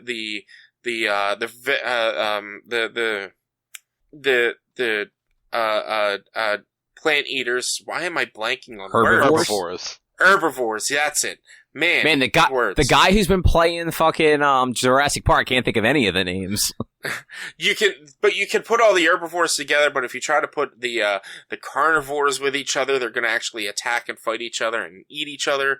So like I have a paddock for raptors, I have a paddock for compies, and I have a paddock for something else I can't remember. But then I have like trikes and the ones with the long heads. The back of the head goes really long with the kind of beak. I can't remember what they're called. Polycephosauruses. That's you it. know that, but you can't think of herbivore or Jeff Goldblum? I wanted to say vegan, okay? I wanted to call them vegan. Close enough. I was like, I even almost said like vegivore or something like, or I was sticking with the V, and I just couldn't think of herbivore. But like, it's a neat, like, different kind of simulator that like I like the idea of, and so like I'm gonna stick with that on Sundays for my Sunday streams. Did you ever play the first for a while? one? I never played the first one. And it's I heard it was really good. It was enjoyable, and this one was just an enhancement on that. And they did just recently update with new content, so we'll see like what how much further this goes. But yeah, I never got into the first one, but it was on sale a lot. But this one was on sale for half off, which is why I got it. It was like $30, and they like recently added new content. I can't remember what it was. So it is Jeff Goldblum Okay, that's what I actually thought. doing his voice. He was in the commercial or the stuff for it, I think, too. Okay. Promotional material. Yeah. And Bryce Dallas Howard. Okay, as well. so they just couldn't get Chris Pratt, is what it is. No, I mean, like, he's making that Garfield money now, man. Yeah, and that And Mario. Mario. money now. No, man, fuck that. Garfield money. Yeah, the Garfield money is going to get him more money. But yeah, it's enjoyable. I like it. The park I've got so far is just I'm working on like the chaos theory scenario with the original park. Working on getting a T-Rex, and it has some neat concepts. You got to make sure the people are happy. You got to make sure the dinos are happy. You got to make sure no one gets sick, no one gets attacked. At one point, like a storm happened. Oh no, what was it? It wasn't a storm. At one point, I have a Jeep that cuts through my enclosures, and one of the Jeeps was going through, was leaving the enclosure, and I guess I didn't have it separated enough that a dinosaur left with the Jeep, and then started wandering the park. Hell yeah. And I think it was an herbivore. I don't think it was a carnivore. And so you then have to like go to your emergency response team and have them knock it out and then relocate it back over to where it's supposed to be. So like you even have to think of the of making sure there's separation between where the dinos are, and then like the gate closes behind the Jeep, and then the gate opens, and then they go out, so this way no dinos get out and stuff like that. So there's a lot of different concepts you have to go into, and I really like it. It's cool. I'm gonna be playing it every Sunday for a while, so come check it out as well. All right, then. Well, I guess with that, do you want to talk about the Truman Show? Yeah, so we did the Truman Show because I never watched it, and I've been hearing a lot about it lately. I don't remember from where. I know one streamer uses the sound clip where he says, "Good morning, and if I don't see you, good afternoon, good evening, and good night." Whenever somebody says hello on his stream. So, but I've been hearing a lot about it from other places. I can't remember where. So I was like, let's watch that, because otherwise I was going to subject you guys to a bad movie that maybe would have made you guys upset. And I enjoyed it. I watched it last night. I enjoyed it. Yeah, like, I have seen the Truman Show before. This was not the first time I've watched it. And it actually, like, it is very dated because it's from 1998, but it also... Sure is. It also, like, it holds up in, like, a weird way still today. Like, Yeah. like in a meta-textual way. Yeah. It just, some of it was like really dumb. Like the light dropping. I didn't think, when I first heard about the movie, like when I was younger and whatnot, and even thinking about it going into it, I didn't think that everything was gonna fall apart so quickly. Like, I thought like it was gonna be over time during the course of the movie. Like it was gonna, I was kind of expecting to slowly see some of his life and then it all start to break down. But I like how it was just like, oh, he's been in this bubble for almost 30 years. And this is how, like, pretty much he escapes. Or he gets out of it and learns about it and gets out of it. And yeah, it was stupid, like, the light dropping. I thought that was hilarious. And then when he goes to leave and there's all that traffic just out of nowhere. Yeah, or when he's on the beach and, like, it rains directly on him before they manage to get the rain to work everywhere. Yeah. That was the one thing that I thought was maybe a little out of place at its timing. Like, that was really early on. Like, I was expecting that to happen, like, way later in it. Like, that was even before he started to think he was in basically a simulation. Like, I was expecting that to be when he started to piece it together that he's in some sort of fake world. But no, like the fact that they threw that in right there and he kind of just like goes with it. Well, because hilarious. You figure, and like think about it from this side, it's not like the Matrix at this point where like you'd think like, oh, this can't be reality. Like that's been his whole reality. Like I'm sure that's not the first time that they've had an issue with weather. Like you said, they've been doing this for like 30 years. Like they've had weather issues before. They had a freak fake snowstorm when they're supposed to be in like Southern California. Did they? I can't remember. Not in the movie, but I'm sure at some point they had snow. Yeah. Yeah. Go ahead. I think that's what makes it like interesting is like he is this like the whole world, like literally that whole world revolved around him his entire life. Like he would like until things really started to add up for him and like he started to like find the cracks, there was no reason that he would have ever thought anything was weird because that's all he's ever known. Mm-hmm.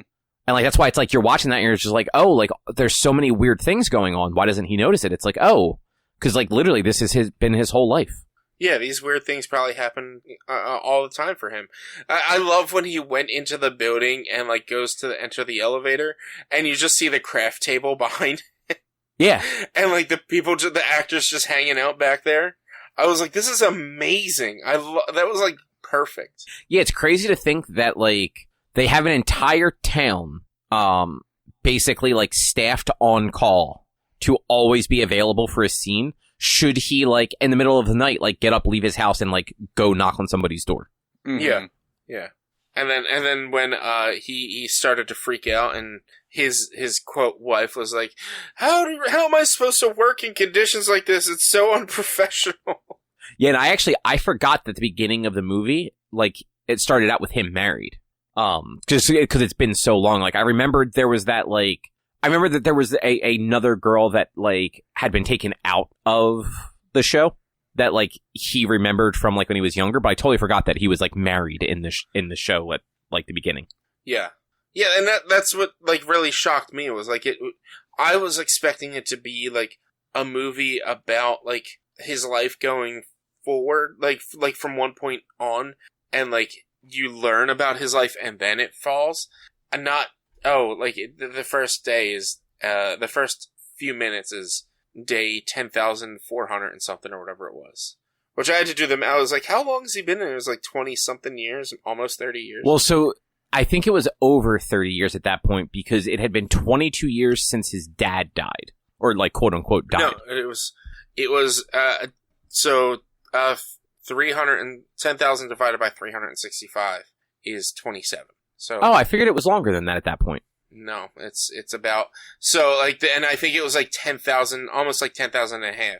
So it was about 28, 29 years. Cause it's like at the beginning it was like day 10,000 and something. I can't remember what it was, but that's about 20 something years. Okay. 27, 28 years. Yeah, I didn't do any of the math, but I just assumed because like he seemed like he was close to 10 when his dad drowned. And they said that was 22 years probably. Prior.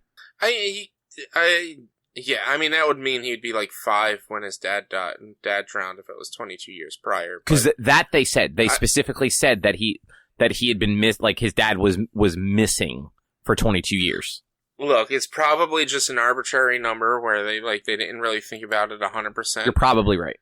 Also, Jim Carrey was almost 40 in this movie. Was he? Is he really? I didn't realize he was that much I think older. I just did that math right. Hang on. Yeah, 62, 72, 82, 92. Yeah, so if this was 98, he would have been in the back half of his 30s. Jeez. I didn't realize he was that much older.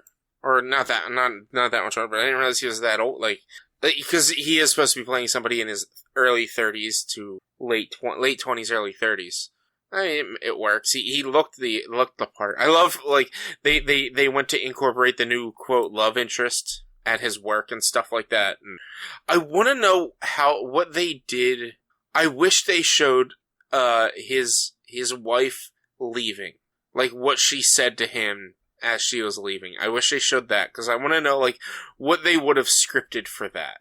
If that sounds yeah, because they really didn't show that. It just kind of happened. Yeah, so it was she's like, how does somebody work under these conditions? And then his friend takes him out, and then the next thing you know, like, he's acting pseudo-normal, and then it's like, oh, she moved out, and he's been sleeping in the shed ever since. Basement. In the basement. So yeah, they never really explained her leaving, or how she explained leaving to him. So I kind of wish, like, and that's, like, kind of what I wish was more of this movie, and not just about the fall of the show. I wish it was more, like, about his life here, and, like, all of the silly product placement shit that might have happened and whatnot, leading into, only give me, like, half hour of that, and then an hour and a half of, like, the actual fall of the show. You know, if this movie was made today, I almost guarantee that's what would have happened. But being being a product of its time, a movie like that, hour and a half. Like roundabouts. I think it was like an hour and 44 minutes or something like that. Yeah, it wasn't. No, I think it was close. Wasn't it close to 2 hours? Runtime 103 minutes. Yeah. Oh wow, I thought it was longer. Yeah, no, that's what I mean. Like, And- I guess I started it later than I had realized. yeah, like movies at that point in time, like they weren't super long like they are now. Mm-hmm. Yeah. I really wish, and like right around now would be a really good time to do it. Like they need to do like a sort of sequel where it'd be like an after the Truman Show or something like that, where it would need to be a mockumentary style where it's about him after he left and what happened to all of that and how that all played out. Because that's what I want to know more of now. I want to know like what happens in his life after he had left. Alternatively, a sequel Jim Carrey doesn't have to be in it. Where they're trying this again, but with streaming. I mean, that's kind of what they did though. No. I mean, like with like a Twitch streamer, where they don't know that they're always being watched. Yeah, I mean, that would be the remake. It wouldn't be a sequel. It would be the remake of the Truman Show, which they don't need to do. See, like that's why I think it'd be more fun as a sequel, where it's Ed Harris doing it. He's like, it failed in '98, but it's been 20 years. I can do it now. Yeah, I mean, I don't know. Logistically, I don't know if the world would be down for another Truman Show. Oh no, absolutely not. But like, if they were to actually, so like, he would have to market it not as a Truman Show, but as like this is just the streamer themselves living out their life kind of thing, and not like as a TV show. But like, I don't know if the world would be okay with that. It seems like a lot of the world didn't really like, or maybe portions of the world, or half the population didn't like how they were treating Truman and how it was just like kind of a prison for him. Well, I think it was like near the end is where that started to happen, but like people were still watching it.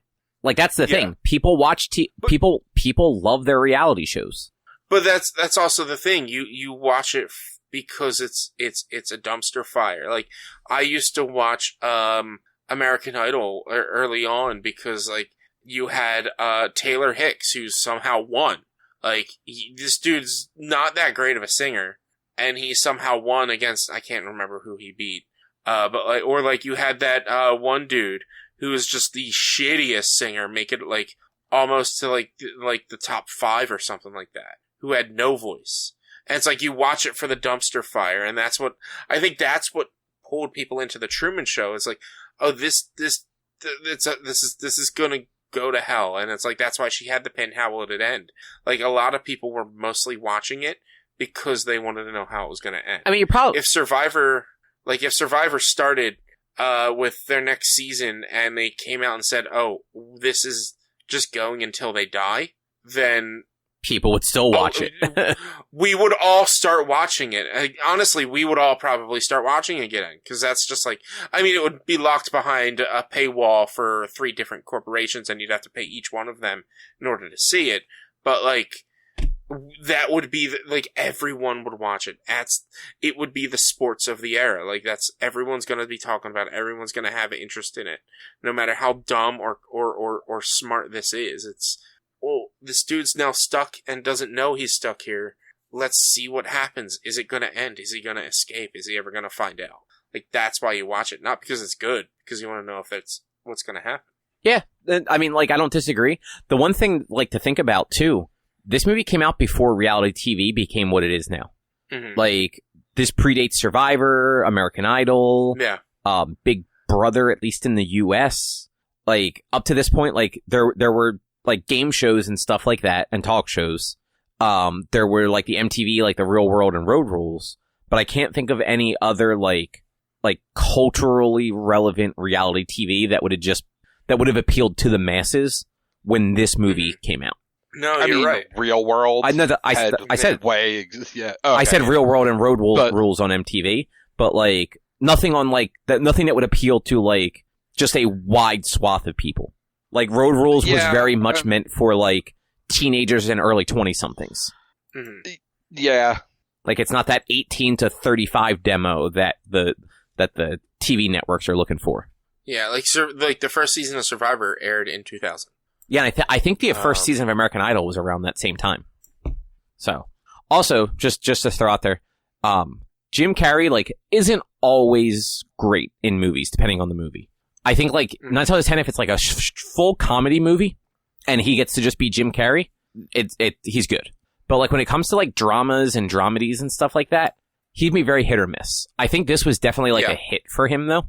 Mm-hmm. It's like this and Eternal Sunshine are probably, like, the two best examples of like, him being funny, but the movie also being serious. Mm-hmm. Yeah. Like, I was expecting a little bit more comedy out of this based on the premise of the movie itself. Like, I didn't think it was going to be as pseudo-dramatic as it was. Like, it was definitely a lot more drama than it was comedy.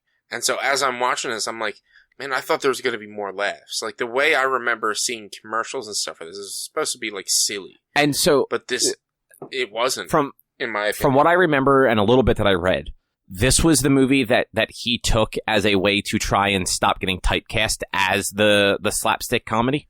Uh-huh. But at this point, like, he's already Jim Carrey at this point. Like, he's already, like, a known name. Because he's had The Mask, he's had Ace Ventura. I think he would have had Liar Liar at that point, too. I want to say Liar Liar was 97. So when you're going to promote a movie starring Jim Carrey, you're going to promote it by showing the funny bits. Yeah. Because that's how they were getting people into the theater. And then they were getting hit with, like, a more dramatic role. Mm-hmm. But, yeah, like, I like that movie. Like, it's definitely been, I don't know, 15, 20 years since I've watched it, but I think it still holds up. Yeah, me too. Let's see. Yeah, Liar Liar was 97. Cable Guy was 96. We don't talk about that. Cable Guy is not bad, okay? This is not bad. Ace Ventura 2 was 95. Batman Forever, that's what we don't talk about. That was also 95. Man, he was an over-the-top Riddler, but it worked for that movie. Yeah, Dumb and Dumber 94, The Mask 94. Oh, wow, I didn't realize Mask and Dumb and Dumber were the same year. Yeah, man, like the mid-90s, Jim Carrey was fucking everywhere. So it was Ace Ventura, Pet Detective, The Mask, and Dumb and Dumber were all 94. Wow. Along with, he had a stint on In Living Color. Yeah, he was the Fire Marshal Bill. Jeez, I didn't realize all of that in 94. But yeah, well, yeah. Like, In Living Color was, like, where he kind of broke out. Yeah. Like, he was... I remember that show from when I was, like, a kid. He was fucking hilarious on that. And was, like, the only white guy on there. Yep. And, like... I've never watched it, so it was Keenan Ivory Wayans, I think, was like the main guy behind that one. Yeah, very similar to like Mad TV and SNL. Yeah, his first movie is a movie called Rubber Face. It's a made-for-TV movie. I kind of want to watch it now. I'll bet it's not anywhere. Oh, and I'm sure it's not anywhere. It's a made-for-TV movie, but it stars him. Like, it's not even like he's a side character or anything. It stars Jim Carrey. Which, and you mentioned Big Brother UK. That first season was also 2000. Okay. So this was before Big Brother. Like, honestly, Big Brother probably came from this. Honestly, like it like this movie may have actually been like a bit of an inspiration for a lot of that stuff. Yeah. Like, I wouldn't be surprised if whoever created that stuff was just like, oh, yeah, no, like, definitely, like, that inspired at least parts of this. But, Drew, do you have anything you wanted to pick for the next one? Nah, I've got nothing. Man, what a bum. So, here's my question. Would you guys be willing to rent a $4.99 Amazon movie? Maybe. Yes, I would. I would. I like how Drew's like, y'all have made me watch some really terrible shit. So, I was thinking Uncharted, which apparently isn't bad. Like it's like a popcorn movie. Mm-hmm. I'd be okay with that. I'd be down for that. Drew, would you be cool with the $5? Oh, I guess. I mean, I'll reimburse you the $5 if like you hate the movie. We could go I mean, listen, with... I'm going to tell you, I'll probably hate the movie. I fucking kind of hated Truman Show. I thought that movie was meh at best. And you hate television. Yeah, I fucking really do. Like, also, my biggest complaint about Truman Show is, like, I do not understand why anyone fucking wanted to watch it. Like, why the people in the universe of the movie wanted to watch the show. And it's, like, never really explained and never talked about. And I'm just like, that as a concept, I'm like, I don't fucking I do not care. I don't care. So the whole movie is just, Why do you want to watch a football game every week or an F1 race every week? because I mean, okay, yeah, I guess like that point, Yeah. like you don't know what's going to happen, and anything could happen. That's But, what it is, like- and that's what I was saying earlier. Is like they weren't necessarily watching it because they thought it was entertaining. They were watching it because they wanted to see what happened in this guy's life because he didn't know he was on TV, and it's wild what they were doing. Yeah, but also like at the same time, like it's so incredibly mundane. Like, Oh no, 100%. But like, so and like, I am not shitting on F1 using that as the example, but like, you will every week that the F1 season is happening, wake up and watch that 2-hour race. Yep. So here, competition. I like competition. So having watched that one episode, or that not the one episode, I watched that one race after we watched the Netflix No, it was one episode. show. That was by far one of the dullest experiences I can remember. And like, that might have been a bad race. Like, don't get me wrong. Like I'm not shitting on F1. But like, I saw no competition. I was bored the majority of it. Versus like, I'd rather watch golf. And like, I hate golf. But at least like, stuff's happening there. Like that F1 race, it was following Hamilton for 2 hours, and it was fucking boring. Yeah, I mean the production on F1 is way better this year. They're like not showing the leader when he's just got a 9-second lead and no one's even close. I think that was the worst Where, part. like last The year. race I watched, Hamilton didn't win. He was in 5th place the whole fucking race, and the camera was on him the whole fucking race. Yeah, like this year it's been way better about like, Verstappen's got a 10-second lead. Let's not show him. Let's watch these 4 drivers that are from 6th to 10th that are within a second and a half of each other each. Like, let's focus on that for as long as this is going on. Which, like, that's something. And I thought Drive to Survive, and like we talked about this last year when we watched it, super interesting. Like, I keep meaning to go watch the most recent season that came out a few months ago. But, like, no interest in ever watching an actual F1 race again. But, like, you give me, like, goofy scripted television, I'm all for it. Whereas I'm like, fuck all of that. Exactly. Like, it's so... But this might be a loaded question. Why? Like, Because I can't say a show that's, like, really hooked me on the characters since, like, House. Or, well, I guess, like, the first few seasons of The Walking Dead. Like, there has to be... I guess there has to be, like, a compelling narrative that I want to see out. Which, like, that's sports. Sports, like, there's an endpoint. There's a champion to be decided at the end of the investment. Like, whatever team that is, whatever driver, whatever. Like, I know what the end goal is. And there is an unpredictability even within, like, every football game is essentially the same, but it's not, you know? But what about, like, wrestling, where, like, there really isn't any unpredictability because an 80-year-old douchebag is making up all the story? McMahon's not part of the company anymore. He is still the creative director. He's still running creative control, yeah. Oh. But, like, the match outcomes are scripted, but I don't know them. But you don't know television. Like, I'm not trying to get you to watch television, but, like, how is that different than, like, a regular scripted show? Because they are, in general, still theoretically competing for something.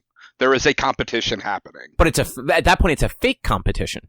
Sure, but, you know, like, I don't know, But it's like, you can't sit down and, like, if you were to sit down and watch an episode of How I Met Your Mother. That's a bad example. Well, I mean, let's go back to, like, Stranger Things, which I tried watching last year. I fucking hated every character in that show. So after 5 episodes, Sarah and I of both going, like, first 2 episodes, we're like, okay. Then the 3rd and 4th and 5th episodes. And then we turned to each other, we're like, are you liking this? And she was like, no, I'm not. And I'm like, okay, me either. I'm fucking done. I'm not wasting my time. And like, but like that has an end goal though. Like you'll sit there and watch a football game between the Patriots and the Cowboys. I know that'll never happen. I'm just picking two teams you hate. It's fucking, yeah. I mean, is it like the Sunday night game? Yeah, I might sit down and watch that game. But you have it includes characters that you don't like, that you don't care for, but you'll sit down and watch that. And there's this end goal with these characters that honestly they get better. Like I don't. I've heard the later seasons get better. I fucking do not care. Like I'll never. I'm not going to sit through the last 5. What was there? 13 episodes in the first season. I don't remember. Like I'm not going to sit through the rest of the season, nor am I going to jump in on the second season not knowing half of what happened. I fucking do not care. Like I thought it was bad. And you know what? Like that's the right move. If you at least you're willing to give something a shot, at least. Like you watched 5 episodes of it, which if I wasn't liking something, I would have stopped sooner than 5 episodes. Yeah, well, like I said, the first couple episodes, it's like, okay, I don't know. It's the first few, and then once it got to like episodes 4 and 5, I'm pretty sure we watched 5 episodes, and like it was at that point where it was just like, no, okay, no, I don't like any of these characters. I don't care for this story. I'm done. and that's it's not the characters that blows my mind. It's the intrigue of the story. It's where does Elle come from? Where does when I hated all the characters, I didn't give a shit about the story. Like you can't remove characters from the story. Like the characters make the story. Yeah. If the characters are bad, the story doesn't matter because you then don't care what happens in the story if you just want all the characters to fucking die because they fucking suck. Yeah, like I have watched things with a terrible story but compelling characters. I have dropped many things that had compelling or that were the opposite. That had like shitty characters that I didn't care about, but like an interesting story. I'm like, it's cool. These characters are not interesting to watch. I'm good. Like the kind of the opposite is fucking House. Like it didn't have a massive like overarching story, but the characters and their dynamic was so interesting that it made you want to watch from week to week, even without a like major end game draw necessarily. But that is the exact opposite of what you're saying as to why. Like, you're saying that, like, the end game draw, the ending is what really pulls you in on a lot of this stuff, and then your favorite show of all time is House, which doesn't. Right, because the characters superseded any of the need for an end game draw. And so when going into the Truman Show, the character Truman and the character of all the actors, like that did not interest you, like or nope. The story of what's going to happen with this guy, how this ends. Like, I don't know if this is your first time watching it or not. It was. So like none of that pulled you, none of that interested you. Like, what is this story? And these characters, like the character that his wife's actress was playing and the wife's actress, they're two separate characters. She technically played 2 parts in that. She played the actress and she played his wife. Like that, you didn't look at that and be like, not necessarily this is a good character, but you didn't look at it like it didn't interest you as to like, well, why is she doing this? Or if it did, you turned around and was like, well, no one would ever do this. Is that what, like, where was it? Like, where in the spectrum was it with, like, for instance, the Truman Show? It's something we just watched.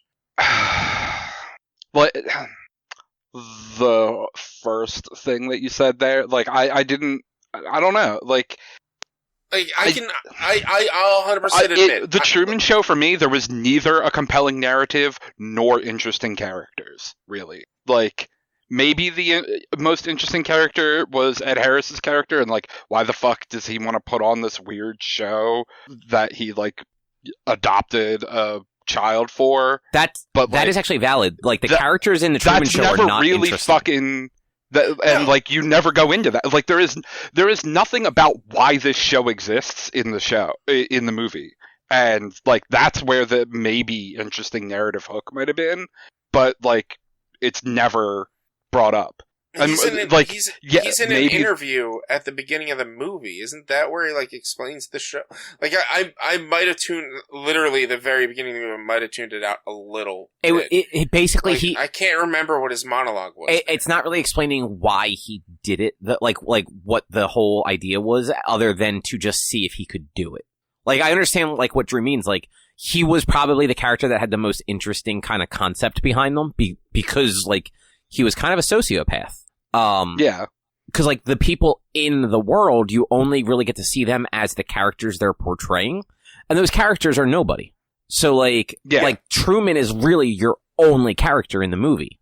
But, like, I think because of that, like, I enjoyed it. But, like, I understand what Drew's saying. Like, there were no characters to get attached to or, like pull you through it other than Truman. And, like, Jim Carrey was definitely good. Like, it was... I won't say it was a bad movie or, the acting was bad, but, like, I don't know. It was incredibly average. Like, I'll 100%... I'll certainly... Like, it was not compelling.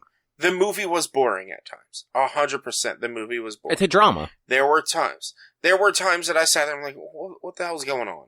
Like, what's this all about? Like, so it was boring at times. I also, again, went into it expecting more of a comedy and less of a drama, because that's what was advertised back in the day, and I haven't done anything about it since. But, like, that just shows how different we all are, because for me, like, I look at this and I'm interested in the story. Like, the characters I, like, literally don't care about. I don't, like, alright, his wife is an actress. They're all actresses. Immediately wrote them off. I don't care about them. I want to know about the story. I want to know about, immediately when it said day 10,000, I was like, day 10,000? Wait, how long is that? How long has he been in this? And I looked it up, and then it was like, alright, well, was he a kid? Was he this? What was that? Like, I got immediately interested in what was going on with the story. I don't give two shits about the characters. Like, I am more about the lore. I'm more about the history. Well, to that point, like, I am more. I would like to know more about what the world was like in there than any of these fucking characters. Than the things actually happening to Truman for the most part. You know, like. I'm interested. I want to know how this show got so incredibly popular. Like, why the fuck did anyone care? You know, like, and it's like we've kind of already explained it. Why did people care? Well, they didn't care about the show. They cared about Truman. Like, it got big like, because... like, how did the show, like, run for 27, 28, 29 years? Like, how were the first, like, years of that show interesting enough that, like, television carriers around the world fucking had it on? Like, what the fuck? You know? Because, I'm 100% convinced they had their own channel, first of all. But it's also, when you think about it, if you get told that this, like, if you were to be told that this is an actual show, the Truman Show is coming in, this guy does not know he's in a simulation, and we're gonna film him. Everyone else is actors except him. Like, I'm gonna be like, this is dumb, this is stupid. I'll probably watch the first episode and then be like, this is dumb, but after it goes on for 2 years. But it's also, the show started when he was still in utero. Like, he was born on TV. So it was the world was growing up with him. So everyone was interested because they might have seen him as a younger sibling type of relationship, where they sit there and like, well, I gotta make sure he's okay. I want to make sure he's fine. I've grown up with him. I know, like, younger people that I'm like, why do I even care? Like, I'll see a celebrity that, like, has grown up on screen, and I'll be, like, defensive of them when people are assholes towards them, because it's, you kind of grow up and you see them, you kind of get the younger sibling relationship or younger friend relationship where it's like, don't be an asshole to this person. Let's make sure they're okay. Let's let them live it, unless they're a bad person. But that's like kind of maybe what it was with Truman is he was born on TV. He had his first steps on TV. He had his first words on TV. Like, everything. You grew up with him. And so you want to make sure that he's okay. So you tune in every day for the recap, for the talks. You watch the show whenever you can because you want to make sure he is okay. Don't tell me what I want to do. I'm just, like, that's, I'm not telling you what to do, but, like, it would probably happen. No. Like, Let's get this right. Like, this is an American TV show. The people were tuning in to see if and when he got hurt. That too. Like, and that's, when my dad would watch NASCAR, I'd sit there and watch it. Not because I was interested in NASCAR, because I wanted to see a crash. What a morbid Like, son of a bitch. I didn't want to see anybody get hurt or die. I just wanted to see a car crash. Yeah, what do you think happens when people crash cars? I mean, not all the time.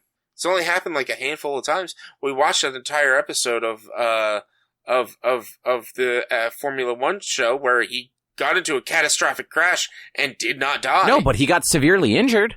But No, he's driving. no, not really. No. He didn't even really get severely injured. He had like barely second-degree burned burns on I his thought he had hands and third feet. degree on his hands. No, Maybe it's third. Well, he's driving in fucking IndyCar. Yeah, Like, which are worse cars. I didn't say he got crippled. I just said he got injured. But like that's where like when you think about it, the Truman Show, like as a show, is a crazy concept. And why would people watch this? Well, it's first the intrigue of, well, what the hell is this show, and then it's the what's happening with him. Is he okay? I gotta look out for him. And then it eventually turns into the let's keep it going or let's end it. And the people who want to end it, you should stop watching it. You shouldn't keep watching it. But you find ways to try to end it. You find ways to try to stop him. But you still need to make sure you still need to hope that he's okay. And that's probably why people would watch it. I mean, I don't think you're wrong. yeah. But yeah, I don't know. Droo just doesn't like anything that's like entertaining to watch. He just wants to watch wrestling and sports. You don't like anything that's entertaining to play, so you don't have any place to say. No, I like things that are Okay. entertaining to play. Monster Hunter's not entertaining. No, I mean, you don't like to play with people, which is entertaining. You don't like to play entertaining things. No, I like to play entertaining things. I don't like it ruined by other people. You're wrong. You're wrong. I've never had a game ruined by other people, except for when I get hit with a blue shell, but that's almost 90% of the time. And you know what? If you were playing by yourself, that wouldn't have happened. I still would have gotten hit with the blue shell because it's a computer. Mhm. I don't know that I've ever actually had the computer get the blue shell on me. I always have the. Anytime I play That's because single Cobb's player, never I in get hit. first place, Richie. Yeah. You've played me in, But he in just Mario admitted Kart. he's never in first place. You have actually played me in Mario Kart, and I beat you. Oh, I know. It just doesn't. Because mean... I was there to let you, to have you to not. take the blue shell. Look, I used to be good at Mario Kart before we started playing with more than 4 people at a time. Like, I used to be dominating number 1 first place every time we played Mario Kart. That's because you were a cheater, though. And it would be me, 3 other people, and the rest all computers. I'd get hit with the blue shells and I'd be fine. Ever since we started playing with more people and less computers, I started doing worse. And I'd still get hit with the blue shell from the computers. You know what? That may be what it is, though, where when you get hit by the blue, when you get hit by anything by the computer, even on like the tougher difficulties, aren't super intelligent about that stuff. So it's not like they're waiting for like the opportune moment to strike. They're just kind of doing stuff, and then you're generally able to recover. Whereas like when you're playing against other people and you get hit with the blue shell, they're generally waiting, like they're looking at that map and they're seeing where you're at, and they're hitting you with that blue shell like before like a jump or something like that. So you get run off the course and get fucking knocked down. I mean, that's how I play. Like if I'm playing against somebody else, like I fucking home in on them with anything I get. Like if I'm behind somebody and I get like the fucking banana peels, I am throwing the banana peels in front of me, trying to get one in front of you. See, that's when I'm playing with anybody, even by myself or with people. Like, if I'm in first place, I'm obviously holding on to everything. If I'm, like, mid-tier, I'm just using every fucking weapon until I can get to first place. Because I know, there's no point. I'm strategic about it. There's no point in holding shit when you're in the middle of the pack in Mario Kart. Because if you hold on to something, you're going to get hit and you're going to lose it all. So just use it right away. Like, That's the worst part about Mario Kart. Somebody uses a fucking lightning bolt on you, you lose all your items and 3 coins.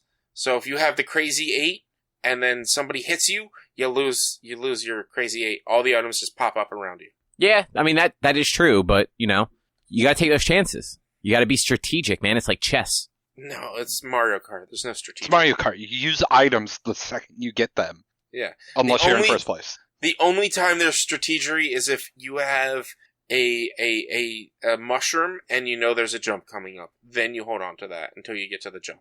Or you just use the mushroom and ignore the jump because that doesn't really save you a lot of time. Not in modern ones. Like Mario 64, like if there was like a jump or like a shortcut, like it was a legit shortcut. Like on the one beach level in that one, it literally cuts you across the entire stage if you hit that tunnel. I don't know. I haven't played it. I don't know if I know that level. I didn't really play a lot of Mario 64. That's because you're a child. Yeah, we know this. Right. There's probably going to be a show though, I think. Yes. Somebody has to go stream in 2 minutes because they said so on their Twitters. I said 8:30-ish, around 8:30, and I actually haven't posted today about it. So. Oh, I thought I saw that earlier today. Maybe it was yesterday. I said to somebody online that like I'm going to be on around 8:30-ish. Oh, you know what? That's right. I saw you had responded to somebody's Twitter thing. Yeah. But yeah, so like we said before, next 2 weeks from now on the 7th, we'll talk about Uncharted. And other than that, though, if you'd like to find some more of our content, you can head over to www.one-quest.com. You can also help us out by supporting us at patreon.com/onequest. If you can't support us there with dollars, you can go to your favorite podcast platform, Apple Podcasts, Google Podcasts, Spotify, Stitcher, Amazon, all the places with the things. Rate us, review us, subscribe to us. It all helps a whole bunch. You can find us on social media, facebook.com/onequestonline or at @1_quest on Instagram and Twitter. Our YouTube channel is youtube.com/onequestvideo, and you can always send us an email to social@one-quest.com. And Rich, how many days do you have left before you can take a day off? 14. Today's the 15th, or the Wednesday is the 17th day. So today, of recording, 17th day. Thursday is the 18th. So yeah, about 14 more days. Congratulations. And what's your Twitch channel? Twitch.tv/b_walnuts. Tune in on Sunday the 26th, where I will be announcing my next community challenge for Channel Points Redemptions to determine my birthday stream. For bits, right? No, it is for Channel Points. I already said for bits. No, it's not for bits. I'm not spending more bits on your channel. Like you keep taking the chase thing away. Just unreasonable. It's not. It's there. I didn't take it away. No, like last week you took it away for a little while. No, I didn't. Didn't you? Maybe the treat thing. Maybe. Yeah. When I did my 24-hour stream and it was midnight and I turned it off and then didn't turn it back on until I went streaming again. Yeah, that's unreasonable. Pretty sure it's. Yeah, because I didn't want people giving him a treat at 3 o'clock in the morning. Exactly. Right. That poor boy. If I want to give you bits to give Chase a treat, you take them. It's not bits. It's not bits. No, look, I know you're doing this as a bit. I see what you did there. Get it? Yeah, I try to make sure to correct you because I'm not asking you for money to feed my dog a treat. Maybe you should. That's what a bit is. I mean, maybe I should, but that's what a bit is Twitch's quote donation service. So I'm not asking for you. Just use your channel points rewards. We need 2 more subs, and I'll do a cooking stream next month. We'll reach 69 subs if we get 2 more. And then I'm 14 away from reaching my 200 follower goal by my birthday. Oh, congratulations. Thanks. All right. Well, with that, we'll be back next week with something else to talk about. Thanks for listening. Bye. See you. Bye.